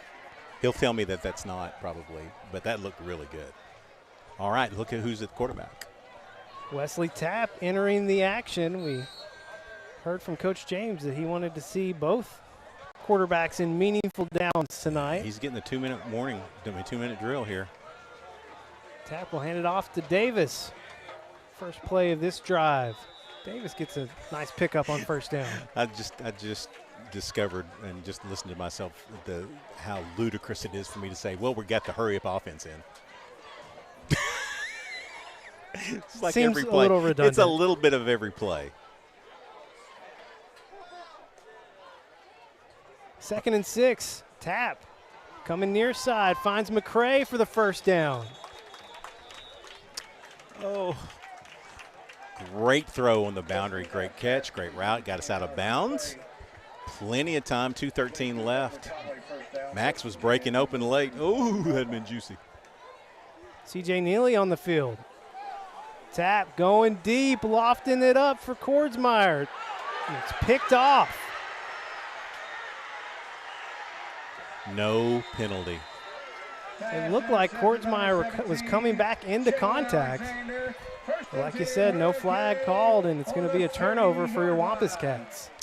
Yeah, he lofted it up a little too far, a little too high, but, man, there was contact in the end zone. I don't know if we have that replay back, but I will tell you there was contact in the end zone. I don't know if it was enough. Well, but clearly, to your point, he was coming back the for the ball. official did not think so. I mean, he's right there. Wow. So at 2:04, a little bit of new life for the Hurricane. Going to check out the replay here. Oh, yeah. No, he pushed off. I mean, make the call.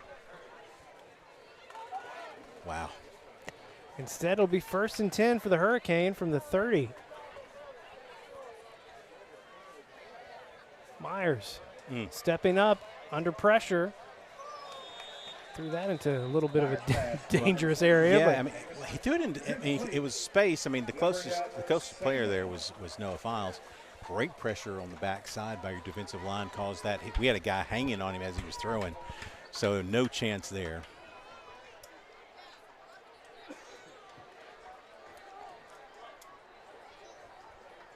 Be 2nd and 10. Plenty of time for Jonesboro. Now they still have 2 timeouts left. Yeah, I think that's. Wow. I think that's maybe right. it's all the injuries I'm thinking about.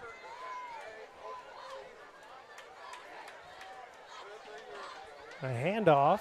Oh man, we had him back there. Golly. Falls forward. It's going to be 3rd and short. TJ Brown on the carry. Several Conway defenders. 3rd and 5.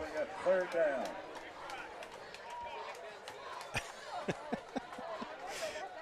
Yeah. What would football be without just a little chirping on the in between the the offensive and defensive lines. Well, you've had a little chirping tonight. Yeah, you're gonna see that a lot this year.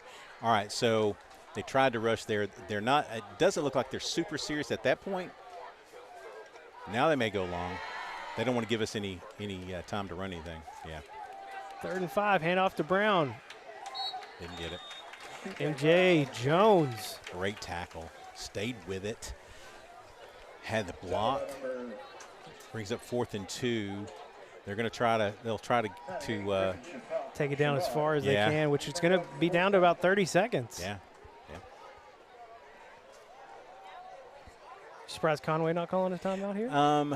A little bit, but it's a little dicey. It's a 3-score game. Yeah, I mean, you don't want to mess around here and give them anything. So, and you don't want to jump off sides here. So hold everything.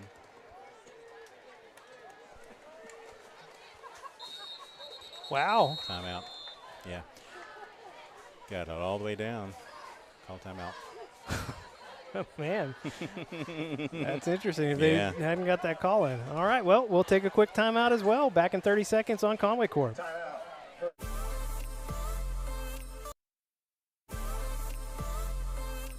We don't schedule the appointments, but we connect them.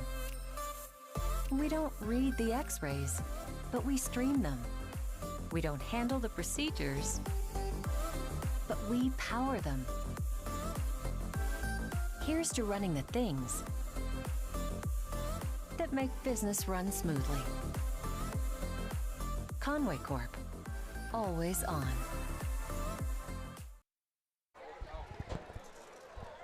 Back live after the timeout. 34 seconds to play here in the second quarter. And you expect that Jonesboro's going to punt it. I mean, you expect that, but.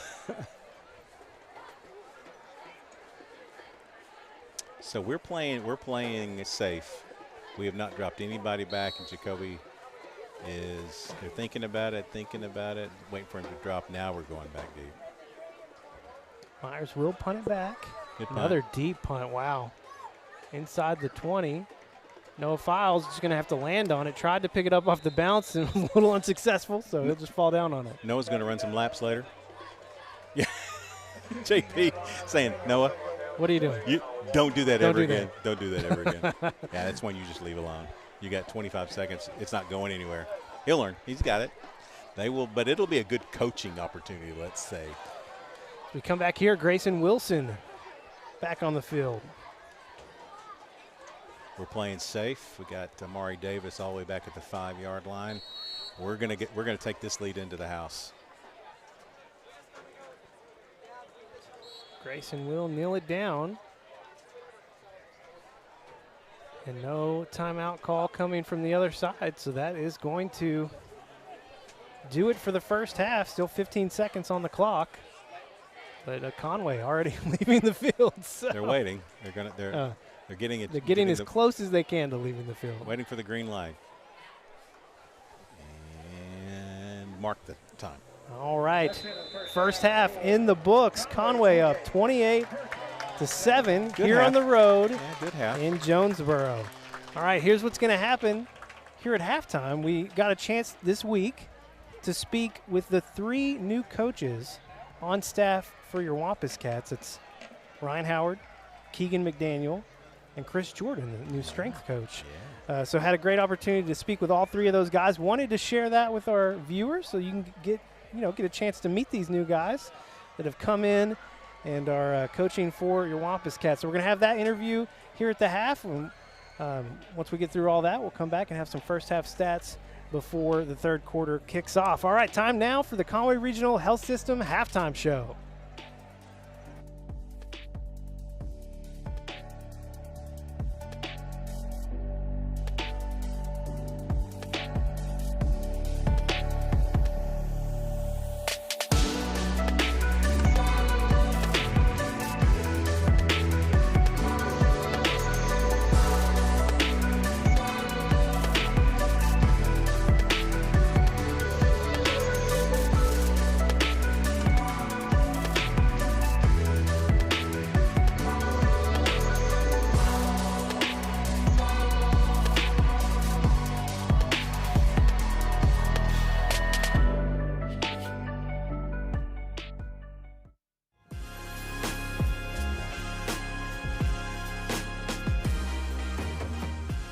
time here in the Jonesboro game, and we're excited to get a chance to talk to the new coaches on staff this year for your Wampus Cats. Up first is Coach Ryan Howard. And Coach, welcome to Conway, or welcome back, I should say, former UCA Bear. Can you tell us a little bit about your coaching history prior to taking on the role here in Conway?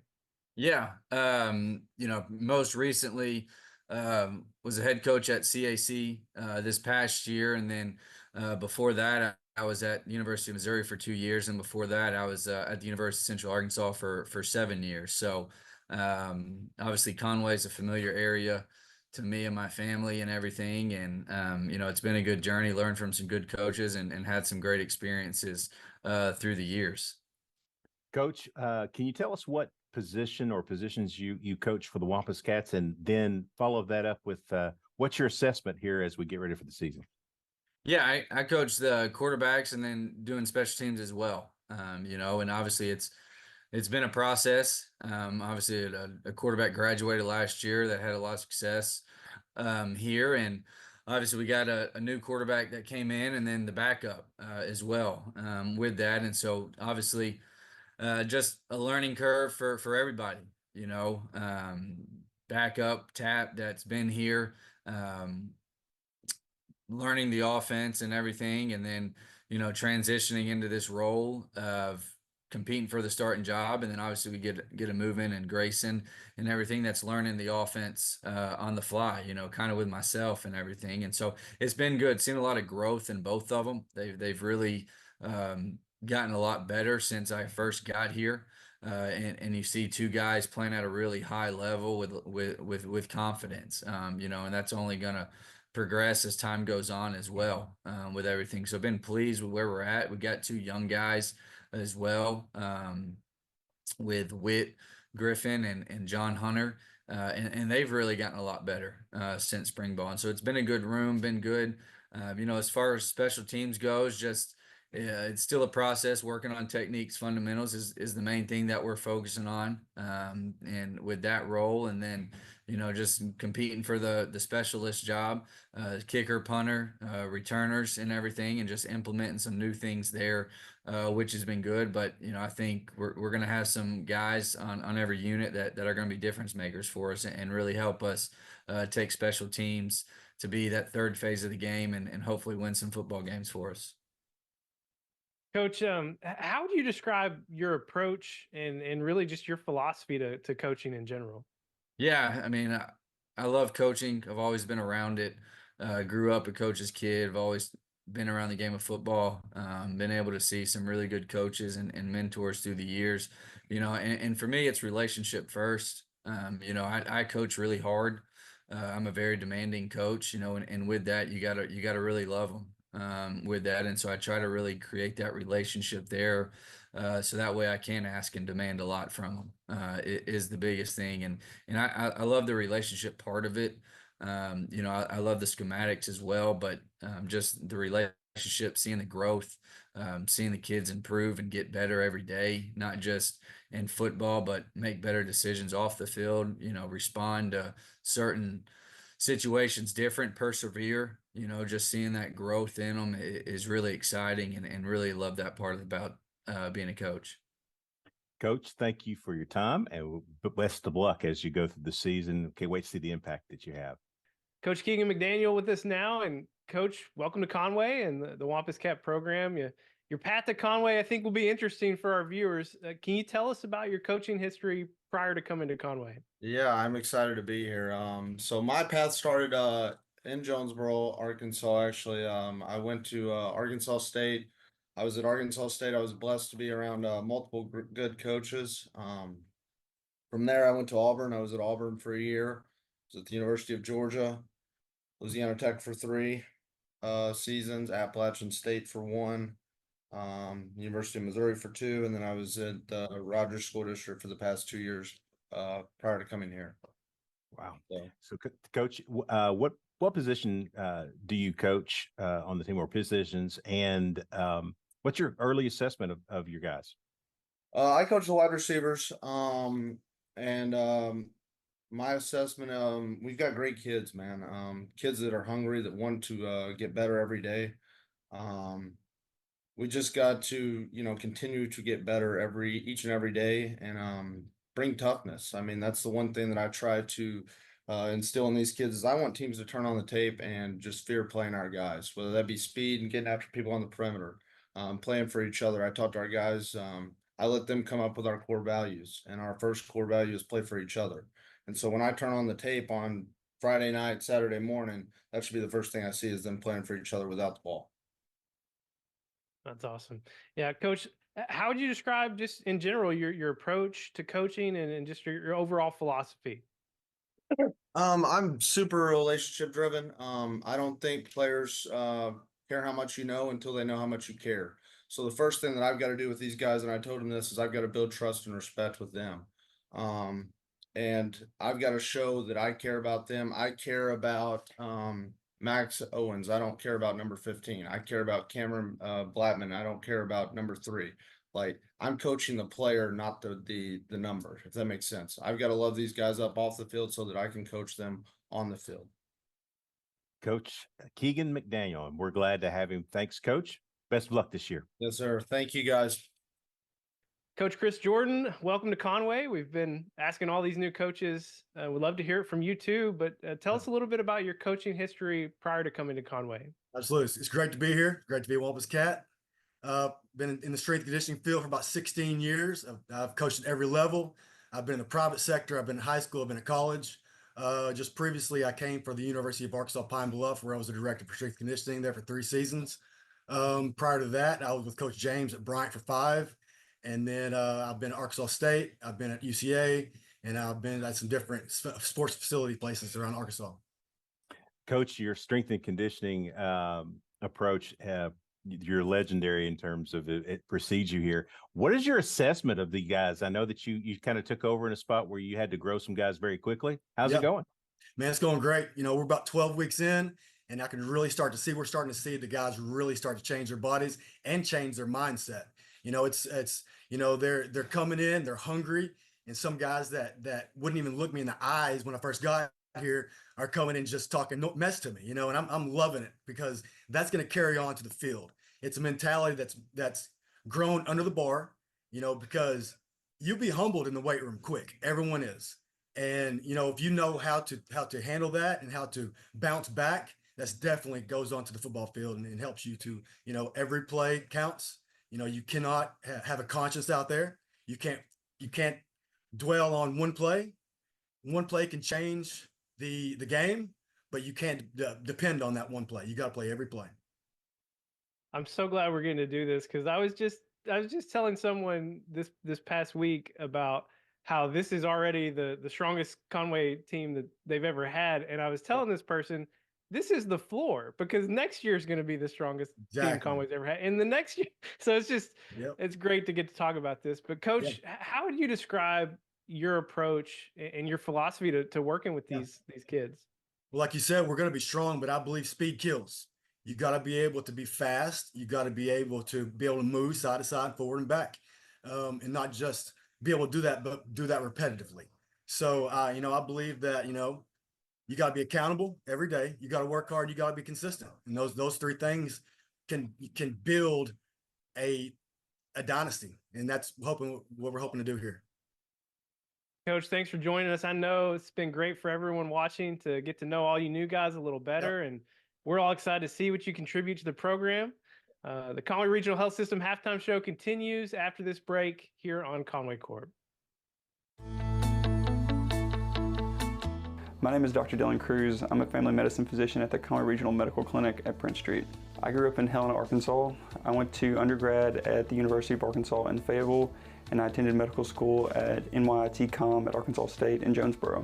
I completed my family medicine residency at Conway Regional. I decided to stay here at Conway Regional following my residency because I enjoyed my training here. I would say that Conway Regional is different from other health systems because of its culture.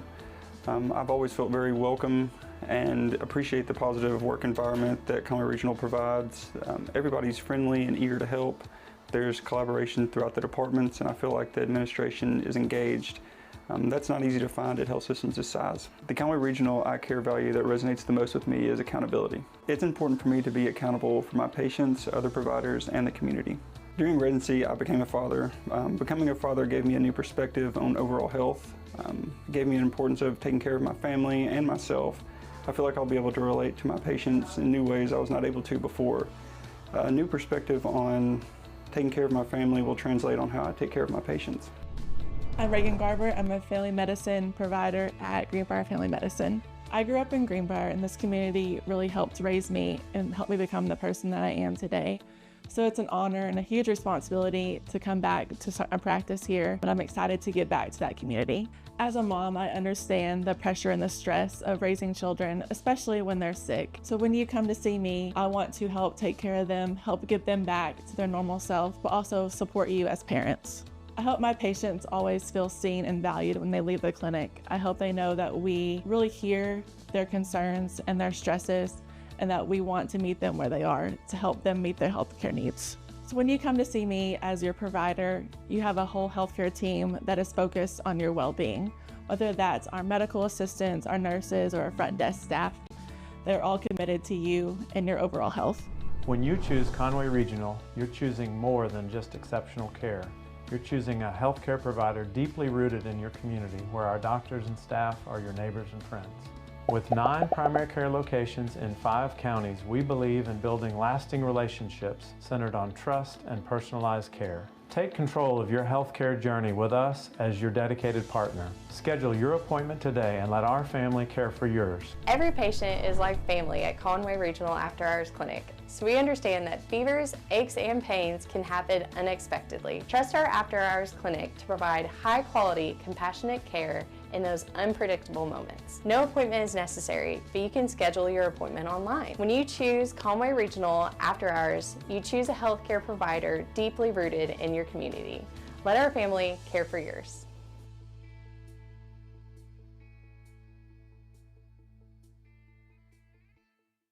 Conway Corporation, and this is how I work.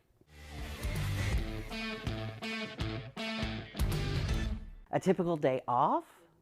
Oh goodness, well, I spend a lot of time with plants. I'm a huge houseplant person, so I do spend a lot of time in my shed working on my plants. I also have dogs, and I have children too, but they're grown, and so they're gone. But I have dogs. I spend time with my dogs and my partner, and yeah. 10-year-old me wanted to be a lawyer.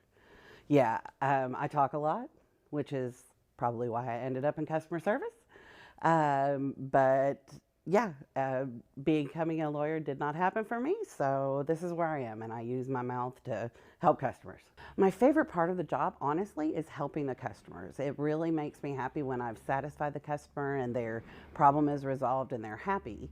Granted, not everybody is always happy. It happens, but I honestly, my favorite part is just helping others. It's kind of a thing in my life. I was a foster parent for a while, and I have an adopted daughter, so social service is very important to me. So I work 10-hour days. So I start at 8 a.m. and work until 7 p.m. Yeah. But I get an extra day off during the week, so yeah. So yeah, I start at 8 a.m. I log in, get my computer going, and I work from home normally. So I get my coffee, get my computer on, log into my phone, and start taking phone calls. I would have to say Jaylene. Jaylene Sexton is my supervisor's manager, so she's 2 up from me, and she taught me a lot about being a good employee. Jaylene is always on time. She never calls in. She's just a very dedicated employee, and early in my career, I think she probably helped quite a bit. Angry customers can be difficult, and changes. Conway Corp changes are also difficult. Anytime we have changes with internet or TV or anything that affects customers, that can make things more difficult for me in my job. But also angry customers, and I mean, they happen, and I don't blame them. You know, if things aren't working the way they want them to work, then that's understandable. The most important thing about my job, we want to make sure that all Conway Corp customers when they call in, they are satisfied with the service that they received. So we do a lot of training and spend a lot of time focusing on how to properly talk to customers and resolve their issues, obviously. All right. You got us. We're here. See you. All right. Oh, man. Our man Aiden working that sideline cam, doing his best. Tall shot right now. He's all the way down on the field. Have some pizza while you're there, my friend. Yeah, there's a box of pizzas right in front of him. All right, 28-7. Wampus Cats up here at halftime. And, hey, great Conway Regional Health System halftime show we had. Got to hear from the 3 new coaches. Yeah, it was really nice talking to those guys and talk to all 3 of them before the ball game, and they are super excited to be here. They're making a big impact on these young guys. They are all excited. All right, Wampus Cats up 28-7. After the first half of action, it was a 28-yard touchdown that got things going from Wilson to Kordsmeyer. But a look here at the team stats, been really one-sided if you just look at the offensive numbers. Yeah, the rushing yards for Conway, I think, is off. I don't think it's 21, but we had about 180, I believe, rushing yards, and they had 60. They had 14 rushes. We had for 120 rushing yards, what I have. 120, okay, 120. I may not have the latest one. I'll have to look. And then 180 passing. So really, stats-wise, pretty good for your Wampus Cats. They really, I mean, it shows they had one touchdown return, kickoff return for a touchdown. Everything else is as it seems. The rushing yards, which I thought was interesting, 14 rushes for 16 yards. They had several lost yardage plays on offense, and it comes back to haunt them. Yeah, 124 rushing yards. Okay, there you go. Yeah, just a little correction there. The 2 touchdowns from Grayson Wilson, both passing touchdowns, happened in the first half. It was a 28-yard pass from Wilson to Kordsmeyer to get scoring started, which – it was a little bumpy those first few possessions for your Wampus Cats, and then they scored quickly. Yeah, and it was timing. We talked about this, though. It was timing between your quarterback and your receiver, and the timing between the line and how they're going to move. So it's early. They looked like 10 guys of the 11 trying to work out the kinks, and so they were able to finally get it done after a couple of series, and they looked the part after that. And then a 32-yard touchdown pass from Wilson to Blackman in the second quarter. It was the rushing game got on the board. Trey Harris had a 4-yard. Just a beautiful run down at the goal line. And Grayson Wilson got his first rushing touchdown with 7:10 to play in the second quarter. A 3-yard run, just improvisation. It was a zone read, so he tucked it into, I think it was Amari that was in there, and he bounced it out. and then a fantastic.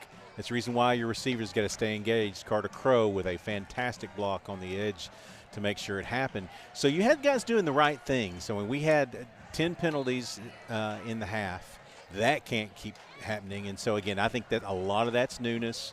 A lot of it's different things that we can clean up. It's there for us. How about this, Tim Roach? 6 different receivers caught a ball in the first half. Cam Blackman had 2 catches for 74 yards. And the touchdown. Blake Kordsmeyer 1 for 28. Of course, that was the first score of the game. Trey Harris, a big catch for 28 yards. Max Owen, 2 for 27. Alex McCray, 1 for 12. And Jacobe Wade, 2 for 11. Probably ran about 25 yards to get that 11, but it looked good. It looked fun. Yeah, we had some really exciting plays. I mean, this offense is there. It's there for the taking. This is pretty much the same Coach Kelly offense. Watch this. I love this block by Carter Crow right at the end here. Nice. So this is the same base offense. It's going to look a little bit differently than this year than it was last year for sure. You had a quarterback that had been in the system for 3 years, and it started for 3 years. And so you had senior receivers and senior running backs, senior linemen. You're going to have in this early season, and you heard Coach James say this in his talk with us, and you heard him in the preseason show. We're going to have to grow. We've got to figure out where we are. We're going to grow. We're going to have nights like this where the penalties kind of mount up. We just got to clean up and be better next week. Grayson Wilson in the first half, 8 for 12 for 168 yards and 2 passing touchdowns. He had the rushing touchdown as well. And early in that first quarter, your Conway defense had like 3 different chances, got their hands on the ball. Oh, man. As Asa Myers was just kind of throwing it up in that first quarter, and he kind of settled things down in the second. He looked a little bit, Grayson didn't look unsteady. The timing was off there. Asa last year, we had his number last year. He's a bigger kid. He looks much more composed in the pocket. we got to him a few times, and so that he rushed a few throws and gave us some opportunities. We just got to cash in. All right, that does it for your first half highlights and stats. We'll take a quick break here. Second half coming up next on Conway Corp. You don't wake up thinking about internet speed, electricity, reliability. Your mind isn't on advanced treatment facilities or customizable systems. You don't have to think about any of these things because we do. Conway Corp, always on. All right, just about a minute away. Hey, speaking of new coaches, two of them right there. You got Chris Jordan on the left, strength coach. That's Ryan Howard right in the middle, your new quarterback and special teams coach. Chris Jordan is doing strength and conditioning for a lot of the programs. I've seen him working with the Lady Cats. Yeah, he's working with baseball as well. He's going to be working with it. The dude is absolutely legit.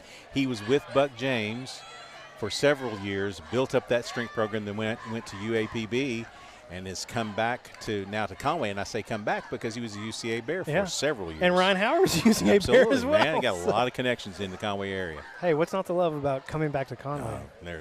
I can't wait to get back, although I see some ice cream in my future if we can hold on. There is a nice little ice cream joint right behind us. Yeah.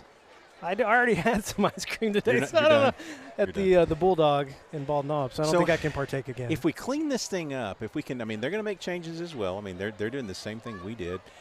Fiery coaches in the locker room trying to get the best out of their players. They're not out of the ball game by any means. They're only down 21. We just need a couple of scores and see if we can't get this thing into more of our territory. That would be awesome, but I'm not expecting that. The Wampus Cats will receive to start the second half, so a chance to extend the lead even further. Be on the lookout for shenanigans. Yeah, I know, right? I'm halfway expecting some right out of the gate. We haven't talked a lot about it, but Jonesboro crowd really nice tonight. It's the 100th anniversary of football. They were having a big thing in part of their pregame, and they've opened this new building here on the east side. It's super nice. They've got wrestling and volleyball court in there. We got to see some of that. Incredible volleyball facility. Oh, yeah. So Jonesboro doing some great things. And, of course, the move back down to 6A, I think, is a really good thing for them. Yeah, it seems like the right size for them. It really does. There's several schools in this area, and so there's a competition for talent and all the different things. But Jonesboro's, listen, they've at that level, they have they won at 6A, but basketball, they won it 2 years ago. So they have some really, really talented athletes up here. Great program. It's a great new field. Just happy to be up here. It was a good long drive for some of us. Cameron Blackman and Jacobe Wade back to receive. Wade had to come up and catch that one.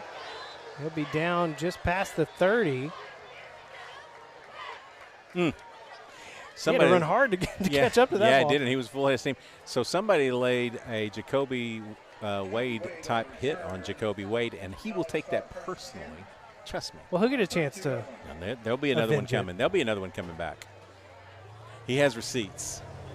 Grayson Wilson will start the opening drive here of the second half. Looks a lot like, is that Trez out there? It is Trez Hammond out there on the far side at receiver. Wow. You got Max Owen and Blake Kordsmeyer here on the near side. Trez and Carter Crow out on the far side. They'll hand off to Trey Harris. Trey juking and jiving. Trey, great block downfield from Kordsmeyer. What a great run to open the second half for your Wampus Cats.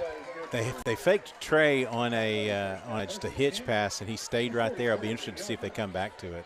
He's in the slot now.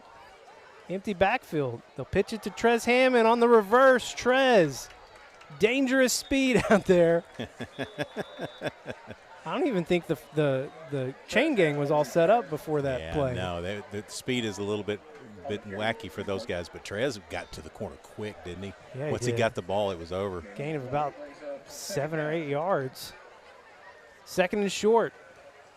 Give it to Trey. Oh, good Trey. Great blocking. All kinds of space out there for Trey Harris. And he'll be down inside the 10. Well, I mean, he's just got some serious wiggle when he gets into the second level. I wish we could see the replay right here. We go so fast we can't get it in, but, man, what a move at the second level. First and goal. Another handoff to Trey. Trey barreling forward. Trey Harris does it again. Boy, what a statement here in the opening of the second half. The offense did everything they wanted, no penalties. Watch this barrel, boom, right at the 3, and a good push by Isaiah Bowman. Is that Isaiah Bowman? Man. Yeah, nice. Great series. That's the kind of clean, no penalty series you're looking for out of your offense. Well done, offense. Quick, took 50 seconds. That's a Wampus Cat drive, man. Kick is up and good. Wow, just like that. Conway extends the lead again. Conway up big here as we head into the third quarter. Back after this break on Conway Corp.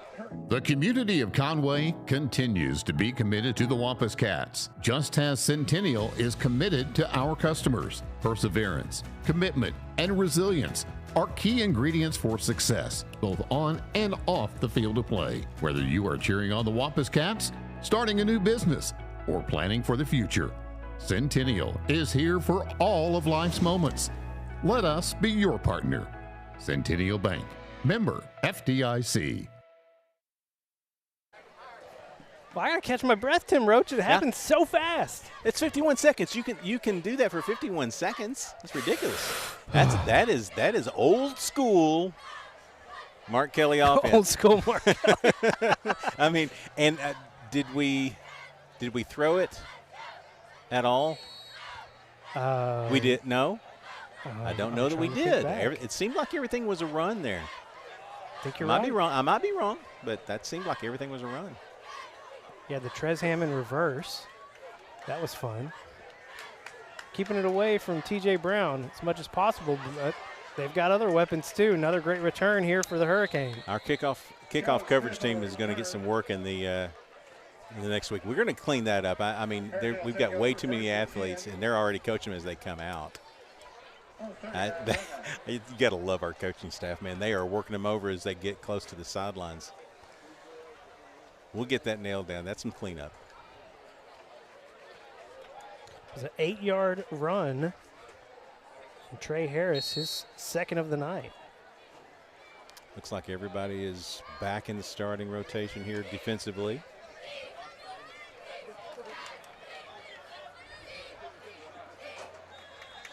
Nowhere to go. Yeah, I couldn't tell who that was on the backside. I can tell you exactly who that was.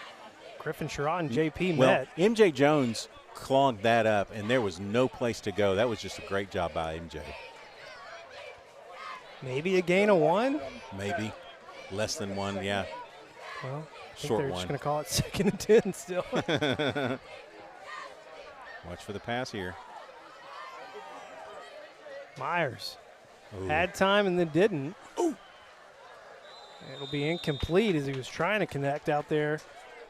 With number 22, that's Miles Foster. You had RJ chasing there, and that ball floats at all. If it gets floaty at all, that's going to be a 6 the other way. Great rush on the outside on our near side here by Griffin Sherrod, Zion Williams. Great job there. Zion Williams, I apologize. Great job on that, making him roll to his offhand. Couldn't get anything on the throw. Got to watch for the long ball here. 3rd and 10. Myers getting it out quick. Tice Carr right there, tipped it up. Oh. Couldn't see who was on the back end. Jacobe Wade trying to get under it. Jacobe, catch the ball. Yeah, that was great coverage by Tice. You just knew they were going to go long there. They were going to try to stretch it out. They're not in – I don't think that they are in a territory where they're going to go for it here. I mean, they're close to the 40-yard line. Man, that's dicey. But the game's almost getting away. They need to score here. Myers punts it away. No fouls. Fair caught it. You think that had anything to do with the bobble down here? Maybe so. Hey, how about we catch it and just stop? Well, he had the one bobble, and then he had the line drop punt return. Yeah, he had a great run as well. Come on, Noah. Well, quick 3 and out for Jonesboro, and Conway. Hey, nice possession away from getting into. Don't say it. Okay, I won't say it. Don't say it, but I'd like to see it, dude. I'd like to see it. Is that C.J. Neely here? I smell nachos. Yep. That's C.J. Neely in the slot here on the near side. Amari. Hand off to Amari Davis. Amari can't escape. That's Marquise Stafford. That's a good tackle right there. That was well done. He was in that kind of bounce zone there, and they two really good Jonesboro players there tackling it up. Loss of about 2. Wilson passing on second down as Blackman. What a throw from Wilson to Blackman. Blackman gets tripped up inside the 10. Did he get tripped up by his own guy? I think he may have got tripped up by Neely. Wow. Yeah, he was trying to cut behind to make sure he was going to stay out of the way for the Oh, no. Huge gain. Big, great throw, great route. First down, they'll give it to Amari. Amari taking on the contact, falls forward. Yeah, got a roll out of that.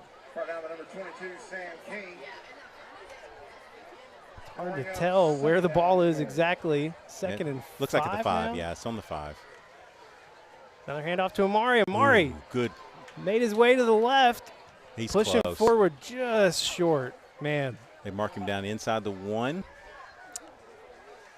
We don't. We haven't seen. We saw Donnie last year get under center and push. Here he comes. Grayson Wilson under center. That's a touchdown. Falls forward. You saw. I believe that was Stafford, or maybe it was 22. And trying to jump over the pile, but we got a penalty now. And that's they're having to hold back Blake Kordsmeyer. Yeah, that was 22. Miles Foster jumping over the pile, or maybe it was Sam King. Excuse me, that was Sam King. Well, is the play going to? The play stands, I think. Okay. It was after the play. See what the call is here. Fourth good. After the play, we had unsportsmanlike conduct on the right team. Dead ball, unsportsmanlike. Offsetting penalties. All right, we are. Don't want to jinx it, so I won't say it.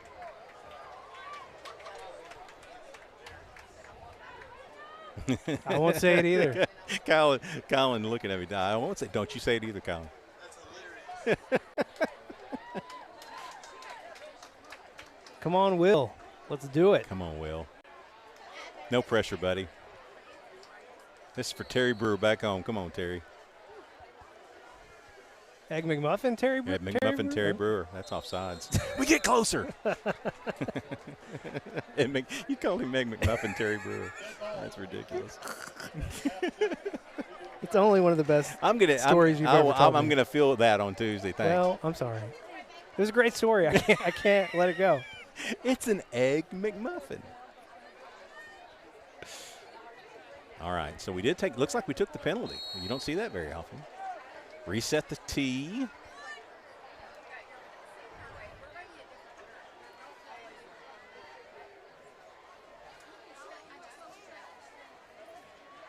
Here we go. It's good. Way to go, Will. 42-7, 35-point lead for Conway here on the road. Be a rolling clock the rest of the way for your Wampus Cats.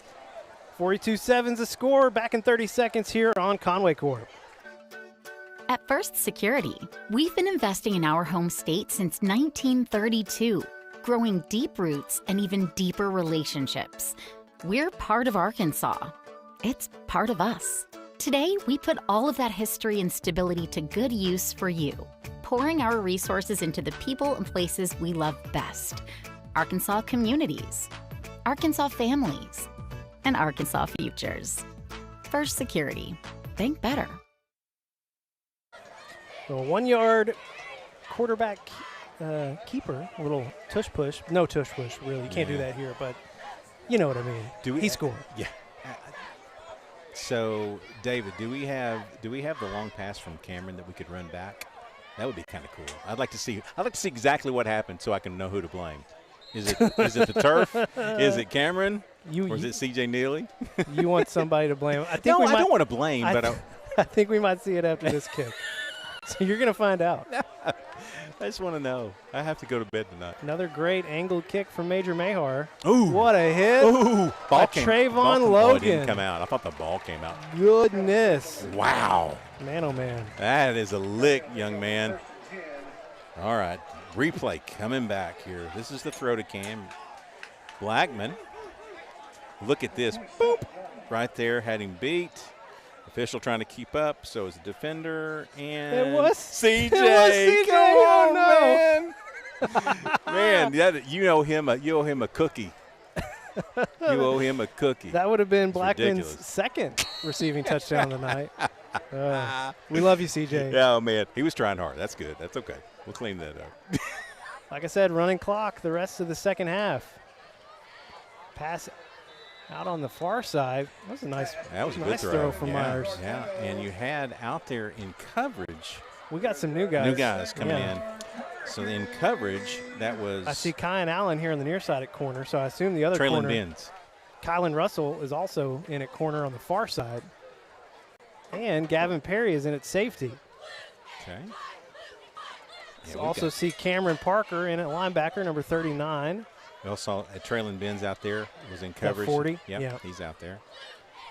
Major Mahar's out there. The Caleb defensive Kern. line, we're seeing some familiar faces, Yeah. but all new in the in the back seven. Got to get wide.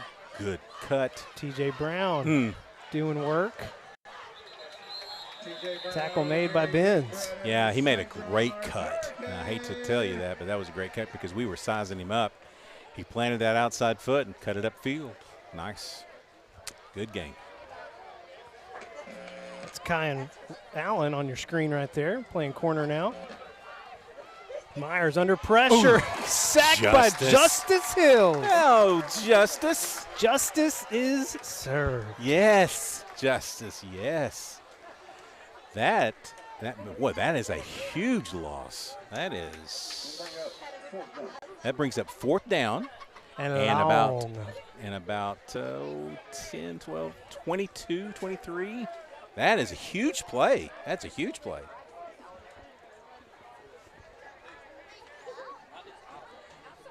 I got a text from Trevor Seifert. I called him Major Mahar. It's Major James. I did it too Yeah, earlier. I know. It's going to be hard having two majors on the field. I don't know that I need Trevor watching any more broadcasts. Well, I didn't even catch it. It's ridiculous. All right, timeout on the field. Big down. Is it fourth down or just second? Well, all right. Changed See, it. they changed, got me on that one. It is second down. That's still second and a long. We'll go ahead and keep it here as we try to figure things out. They had all five officials waving for the clock to be stopped because again, it's a running clock from here on out unless they call timeout, unless there's an injury. And I think they do it on after scores. I think they stop it after scores. But after that, it's running clock. Nicely done by Justice there. And, he was planting his foot and trying to gonna go deep. And Justice said no. He said, I know the law.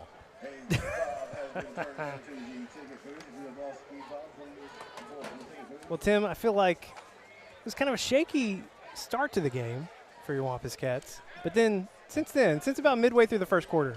But truly, I'm really not surprised by that. I mean, I really thought that's what we would see, just a lot of jitters, a lot of different things going on. But, boy, man, they've grown up in one game. Ooh, almost, yes. Stringing it out. Major James got a hand on there, too. Did I see a flag come in? Yeah. Might have had a face mask. Maybe. Well, that's an unfortunate end to that play because, man, they did a good job stringing it out. He turned around. When you change directions like that,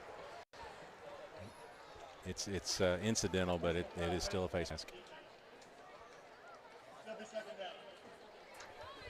They get some of it back via penalty.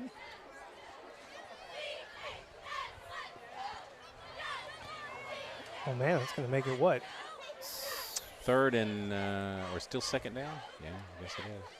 2nd and 9. You're on the wrong side of the sticks now. I don't like it. 2nd and 9? Mm-hmm.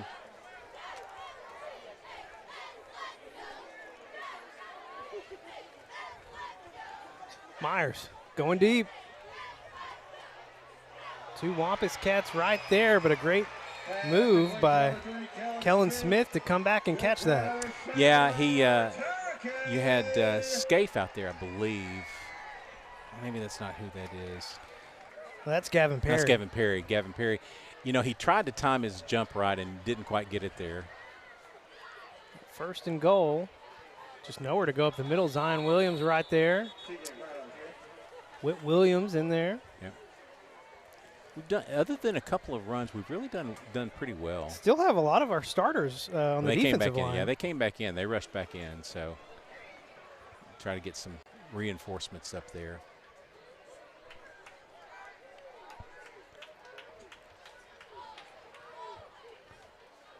Second and goal from the 3. That's a hold. Oh, my gosh. How can you not call that hold? Marquis Stafford starts on defense for your Hurricane, playing some offense now. Yeah, I mean, I'm all hung up in on the hold on the back side back here. No call by the official. That's weird. That's wild. It's wild, weird stuff. Oh, well. Good drive by Jonesboro. They overcame a huge sack. First offensive touchdown of the game for the Hurricane. It is their first. That brings on Marco Cisneros. They're missing a guy out there. Probably won all 11.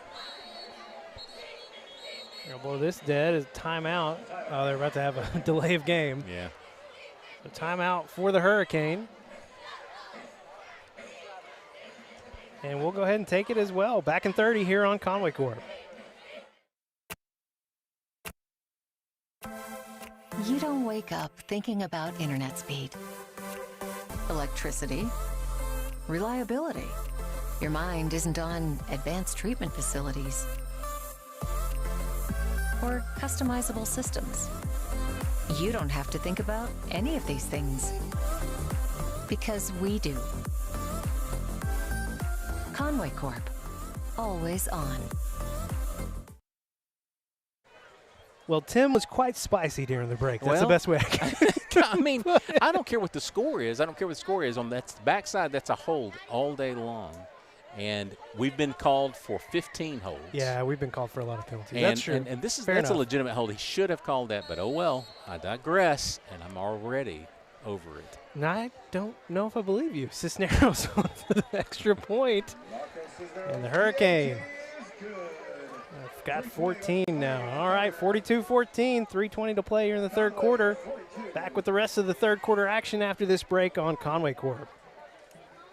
The community of Conway continues to be committed to the Wampus Cats, just as Centennial is committed to our customers. Perseverance, commitment, and resilience are key ingredients for success, both on and off the field of play. Whether you are cheering on the Wampus Cats, starting a new business, or planning for the future, Centennial is here for all of life's moments. Let us be your partner. Centennial Bank, member FDIC.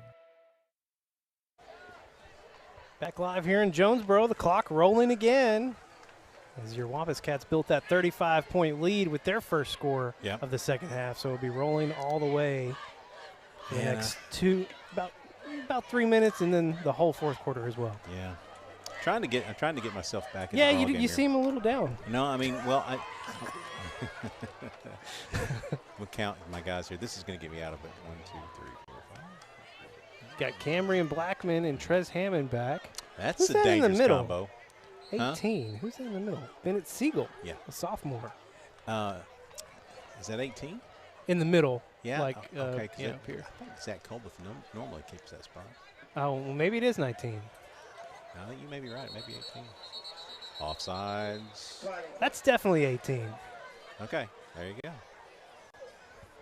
He plays, I've seen in the scrimmage. I didn't know if it would translate to the real world. He played in several different positions. 18 did. They got several kind of Well, he's Swiss also Army knife kind of guys. He's also the backup long snapper. Yeah, I've seen him. That's exactly where I've seen him. Yeah. We do our best to say all the names that get on the field. This penalty our is goal. costing them several seconds, if not minutes. I don't think they're upset about that. No, they're trying to get in like we are. They're going to try to get it over with and move on to next week. Hey, there was a threat of severe weather. How's that looking? Yeah, Any better? Let me take a look at this. We had the tent set up. We were of the people, for the people, with the people tonight in the stands. It is coming. It is coming. Okay, yeah, well. it's at if you know where Cherry Valley is, between Cherry Valley and Mark Tree and Wiener. Good thing it's a running clock. Yep. Cam Blackman making a bounce. Good run. Got Cam. just past the 40. Man, Cam Blackman has had himself quite a game. Well, we got a penalty. Got some extracurriculars going on out there with Alex McCray, and I think that was 12 for Jonesboro. Yeah, a little chippy. C.J. Williams, I believe. One side liking it, one side not.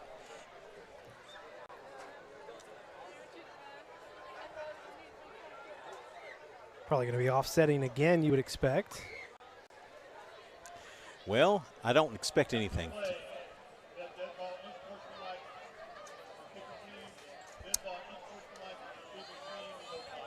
Oh, man, our coach is not happy about that. Yeah, Is no. that Keegan? Yeah, it's Keegan. Keegan is.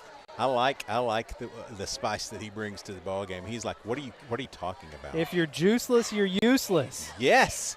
Don't ever say that again. That's his phrase. I heard someone say that. May have been Keegan McDaniel. Yeah, I told him about it early before the game. I said, "Man, don't ever talk to him that way again." He took that and ran. That's right. He took it and ran with it. He'll say it on the air. That's right. Egg But you gave him props. I'll give you that. Buck James is absolutely. He's giving the judge here on the near side an earful. Yeah. All right, that's going to do it for the end of the third quarter. Wampus Cats up big, 42-14. A quick fourth quarter coming up next on Conway Corp.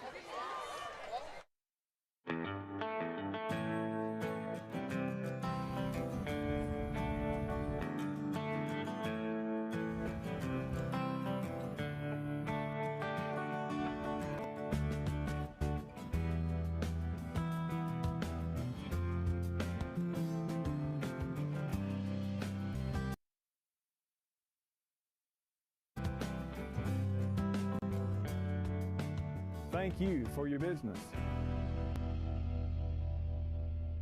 Conway Regional has been the community's hospital for 100 years, providing high-quality, compassionate care. As our community continues to grow, we're growing alongside you to ensure all your healthcare needs are met right here in Conway.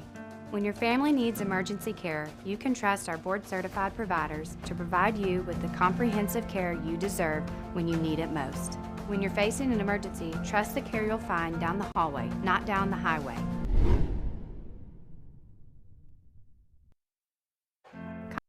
Back live here in Jonesboro, getting ready for a quick fourth quarter, running clock for the whole final 12 minutes, and starting this possession for your Wampus Cats.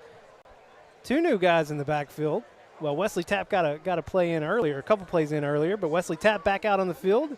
And Kobe Irwin, our first look at the senior running back tonight. Got some receiver out there, Jackson McGee or Maggie. We'll have to check on that pronunciation. Kordsmeyer still here on the near side. You got 21, Kellen Johnson. Out on the far side. All right. Hand off to Kobe Irwin. Man, it's good to see Kobe Irwin back. Yep. Here's a guy that got injured. Was the Central game last year? I think it was this. Well, Central was after Northside, right? Yes. Yes. Yeah, it was a Central game then. Yeah, we had 2-3 guys go down in one quarter. Yeah, there was another senior running back that got hurt in that game too. Yeah. And it's, speaking of getting hurt, yeah. got another hurt this looks game. This looks like a cramp though. So really good start to the second half. Obviously, we've been in a running clock. We scored 14 points very quickly. So your Wampus Cats have come back in with fire. And I will tell you this, and I know that everybody that knows me, they know my penchant for getting upset for perceived lack of fairness in the fishing. And I know I'm tough on them, and I understand that. Buck James is my guy. Okay, he stood up for his player, Alex McCray, after McDaniel did as well, we did not like that call. Offsetting penalties. And the game is out of reach, and I get all that stuff, and we're still talking. You have to call it right all the way through, and I can tell that Buck was zero happy with what was going on there. So I love the fact that he defends his players. Good shot there, Buck, and Coach De Los Santos. He looks good in the Conway blue. Don't ever go back to the Bryant blue. I like the Conway blue. He's a great coach, obviously. Second and about 7 or 8. Kobe Irwin trying to work through some contact. Got away from one, couldn't get away from the other two. Yeah, that's a good tackle there. I mean, he spun right into the contact.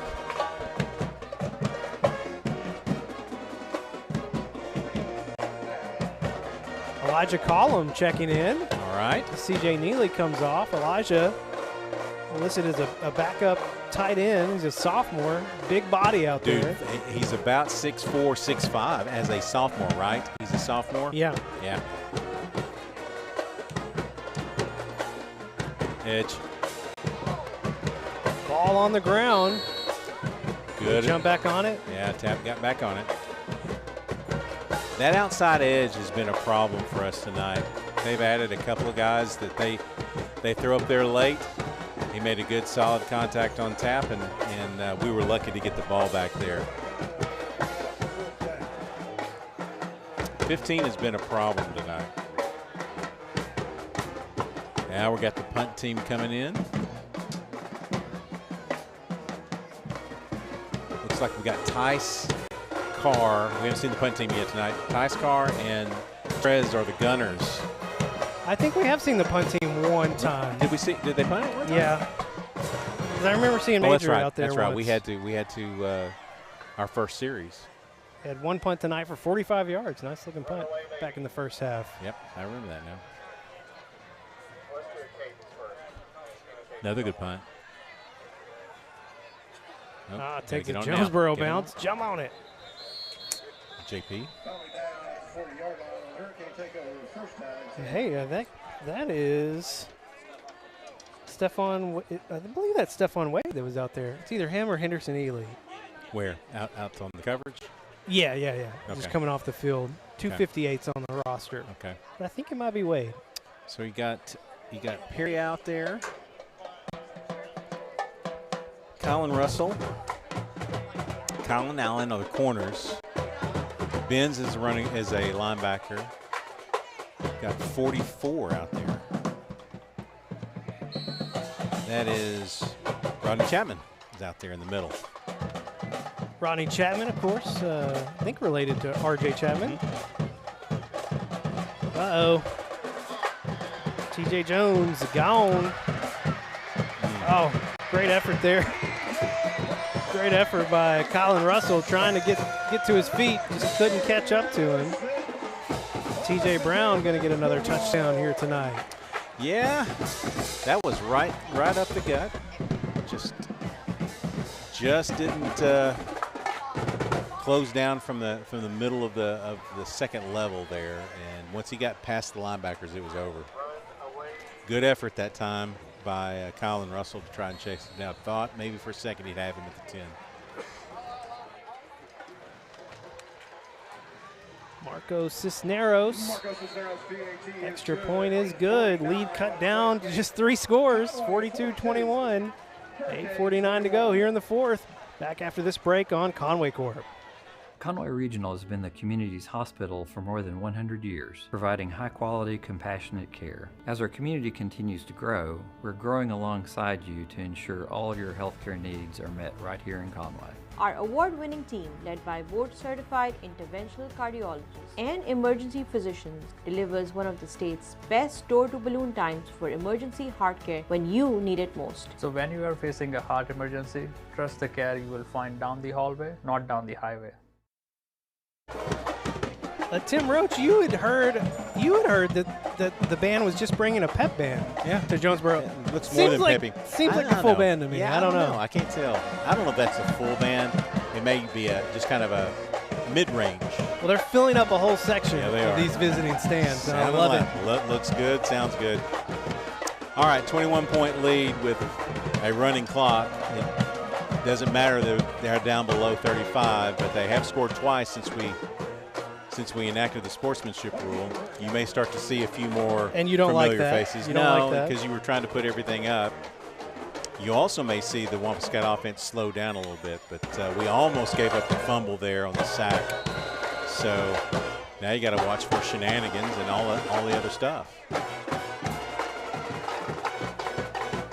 Jacobe Wade takes it in. Let's see what Jacobe can do. Doing work. Oh, man. Can you imagine being one-on-one with Jacobe Wade like that? No, he was sizing up 12, and I don't. Good thing he planted his foot and went the other direction with it. That's not who I would want to be trying to tackle. I don't want to try and tackle anyone, if I'm being honest. Why are we not starting the clock? We have to stop the clock until. Why is the clock not started? I think Coach Ryan Howard's asking the same question down there. Now you go. Okay, now run it out.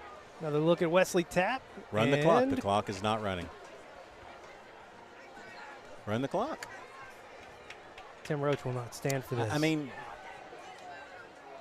by the way, the clock is still not run.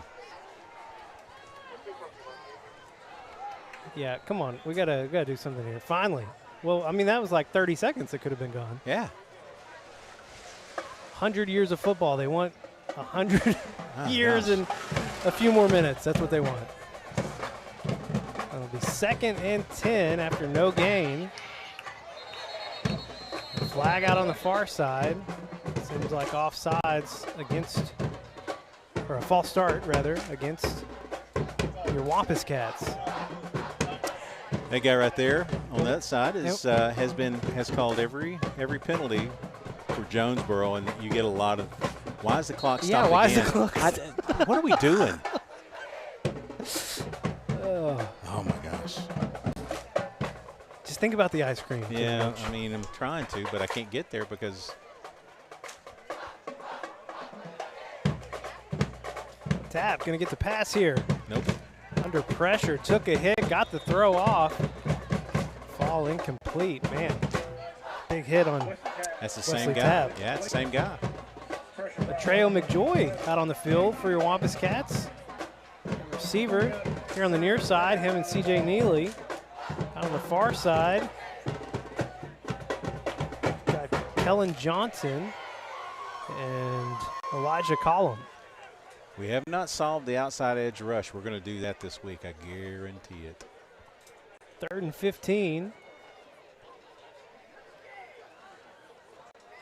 Wampus Cats are trying to work some clock here. Yeah. Gotta get it off. Doing time. Amari Davis. Amari flashing the speed. Amari's going to get the first down. Wow. That That's is a run. huge first down, by the way. I mean, it keeps the clock running on our side. That's a great run, Amari. Well, I tell you, I mean, they're undersized. He and Trey are a little bit undersized, maybe a little bit. But, boy, you're talking about run hard in the second level. I mean, they don't really – they're shifty, yeah. They're taking contact very well. We're going to allow play clock. We'll go at a slower pace.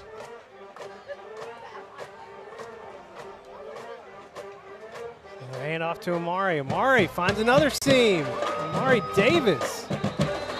What a flash he's been here in the fourth quarter. Dude, listen, he is. We saw some of this last year, too. I mean, you watch Trey kind of come, you're like, hey, Trey Harrison. Wow.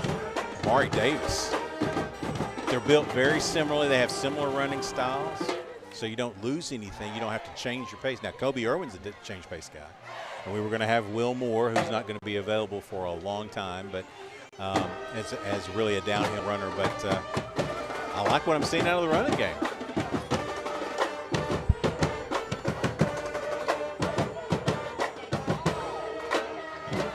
Give it to Amari again. Amari, not as much space this time. Kobe Irwin coming back out on the field. Well, we've got some starting offensive linemen out there. Warlow's out there. Got Heath Owen out there as well. Kingston Jackson's out there still in that. I think Yes, I do see a back. That's Richardson in at center now. Oh, is it? Yeah. Okay. Novin Richardson. Somerville's out there. That's who I see. It's Somerville. That's right, 70. That 70. old Mason McEwen number. Yeah, the old Mason McEwen center number. 2nd and 7.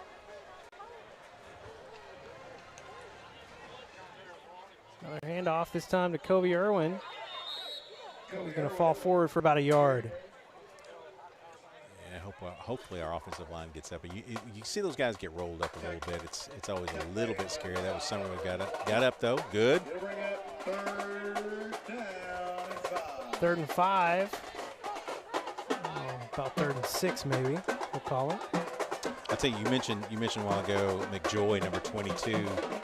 He's a guy that had a touchdown. I think he had a touchdown in the scrimmage. He did. There's a lot of promise for our wide receivers. They just got to get some time underneath them, get some game time. Get it off. Barely. That was close. Kobe Irwin breaking through the line. It's going to be a hair short. He's a downhill runner. Boy, he's coming back off of an ACL injury out of that Central game. And, well, he looks great when he's running straight downhill. All right, you're probably going to see some Kobe here. Just can he get it? It's a long one. Under 4 minutes to play. Hold up and let the clock run a little bit. Got 83 out on the field. I don't know if that's Gavin Garrison or Billy Simpson. We'll get some clarifications, I'm sure. Just trying to get this first game behind us. Yeah. Oops. Uh-oh. Oh, nice. Tap, nice recovery, but he's just going to go down. Turnover on downs for your Wampus Cats, but they took some time off the clock.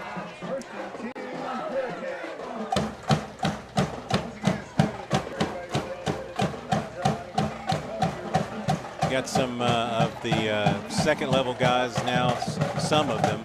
Some guys that are going to play a ton will be in and out of the starting lineup. You got Major James out there, Justice, Canote, and Caleb Kern. That's a good starting lineup out there. All right, start the clock. What are we doing? Start the clock. You're not letting these guys go for anything. It's not started.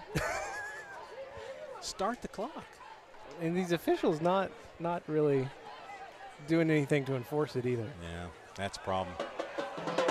Bounce back run. Good tackle. Looked like it was going to be a problem, and then Kylan Russell. Oh man, Kylan Russell said no. Traylon Benz coming up limping a little bit. Brings up Trey Dietz into the ball game.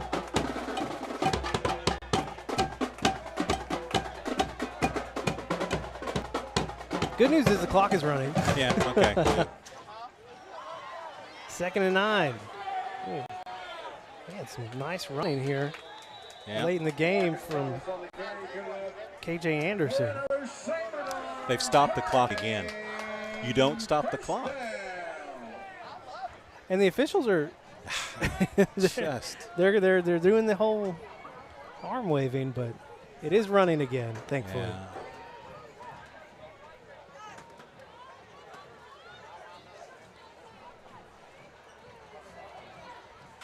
First and 10 for the Hurricane. Handoff here again to Anderson. Stopped quickly. Who's that? That's Rodney Chapman. Yeah. Did you call it the new quarterback in there for Jonesboro? I have not. That's looks like Taylor Heineman. That's who that is. 13. Yeah, Taylor Heineman's in the ball game. And the reason why I call that out is I just noticed it because they almost dropped the handoff. Yeah. That's a great tackle from Rodney. Oh, yeah. Handoff again to Anderson. Kanate got some arms on him, slowed him down a little bit. There's my guy. Cameron Parker, yeah. Yeah. Linebacker. In the scrimmage, he had a great scrimmage. He was all over the field, Cameron Parker. Junior. He's backing up Trayvon Logan tonight. He's in the 2 deep. He looks good out there. I like the way he moves. He's fast to the ball. Good solid tackler. 3rd and 11 coming up for, we'll call it 3rd and 10. And Jonesboro's finally hit the Hit part the where snooze button. well they're trying to make sure they get the right play in. I don't blame them there. Ooh. Zion Williams chasing him down. Who finished that off? Kanate. Now Zion Williams needed a cookie. Forced him wide. Conway fans beginning to make their early exit. So is Jonesboro, trying to get out of here before the rain hits.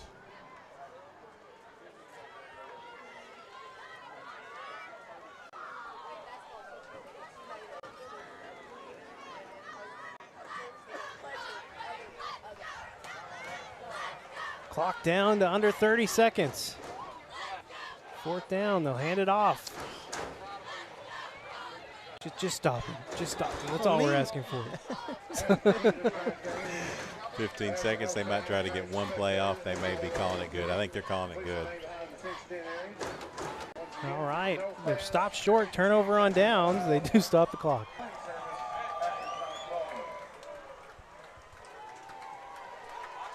Well, come on, run that clock. Last few minutes.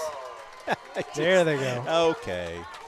I mean, players already out on the field shaking hands. Yeah, thanks for calling the clock out. Conway come on the road, getting the first win of the season in fairly dominating fashion. They enabled the mercy rule here in the second half. It was 42-7, and then Jonesboro scored a few touchdowns late. Well, just like your starters, the ones that were backing up, that was their first time to really get in, and a lot of different things going on as well. All right, we're going to take a quick break. We'll come back with second half, game stats, final game stats, and some highlights. We'll also have player of the game tonight here at Jonesboro. Back in 30 seconds. We don't schedule the appointments, but we connect them. We don't read the x-rays, but we stream them.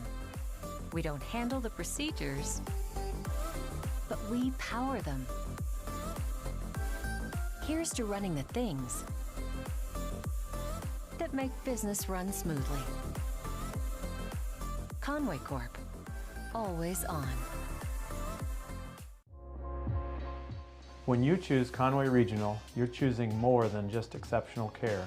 You're choosing a healthcare provider deeply rooted in your community, where our doctors and staff are your neighbors and friends.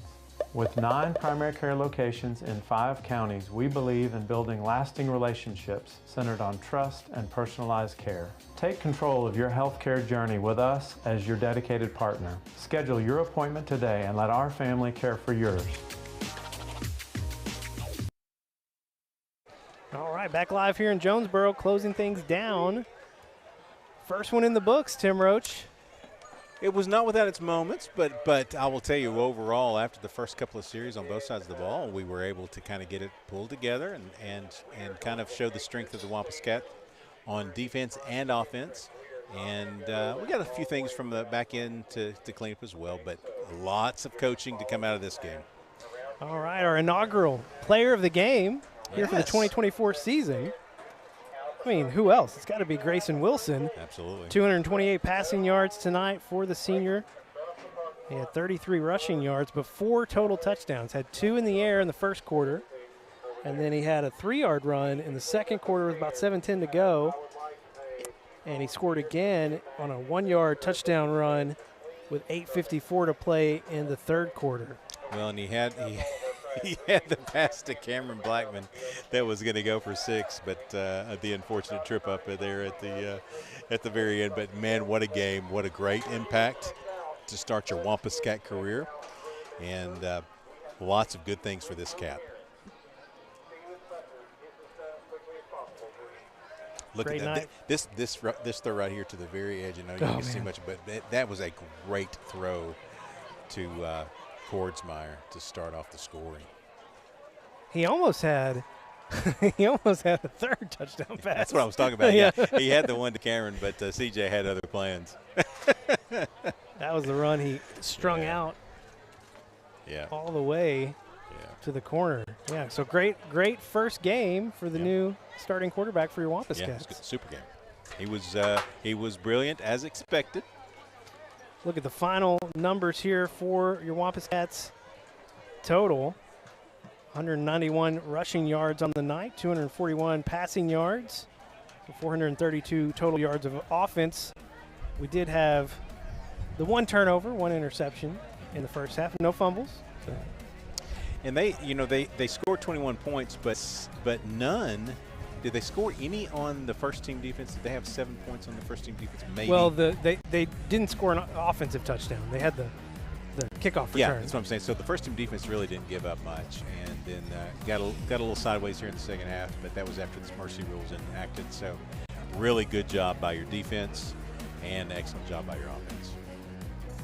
All right, that's going to do it for game 1 here in week 0. Hey, it feels good. We're holding on to the tent. The wind's picking up. Yeah, holding on to our giant Conway Corp tent. Hopefully we don't blow away. We'll have the game for you next week back at home. Hey, 2 home games coming up. Yeah, back to back. We don't get to see that very often. Bentonville at home. Need to be there or be with us. That's going to be a great ball game. Yeah, your number 3 ranked Conway Wampus Cats will be taking on the number 4 ranked Bentonville Tigers at home. Next week, we'll have the broadcast for you. Thanks for watching tonight on Conway Corp. Go Cats.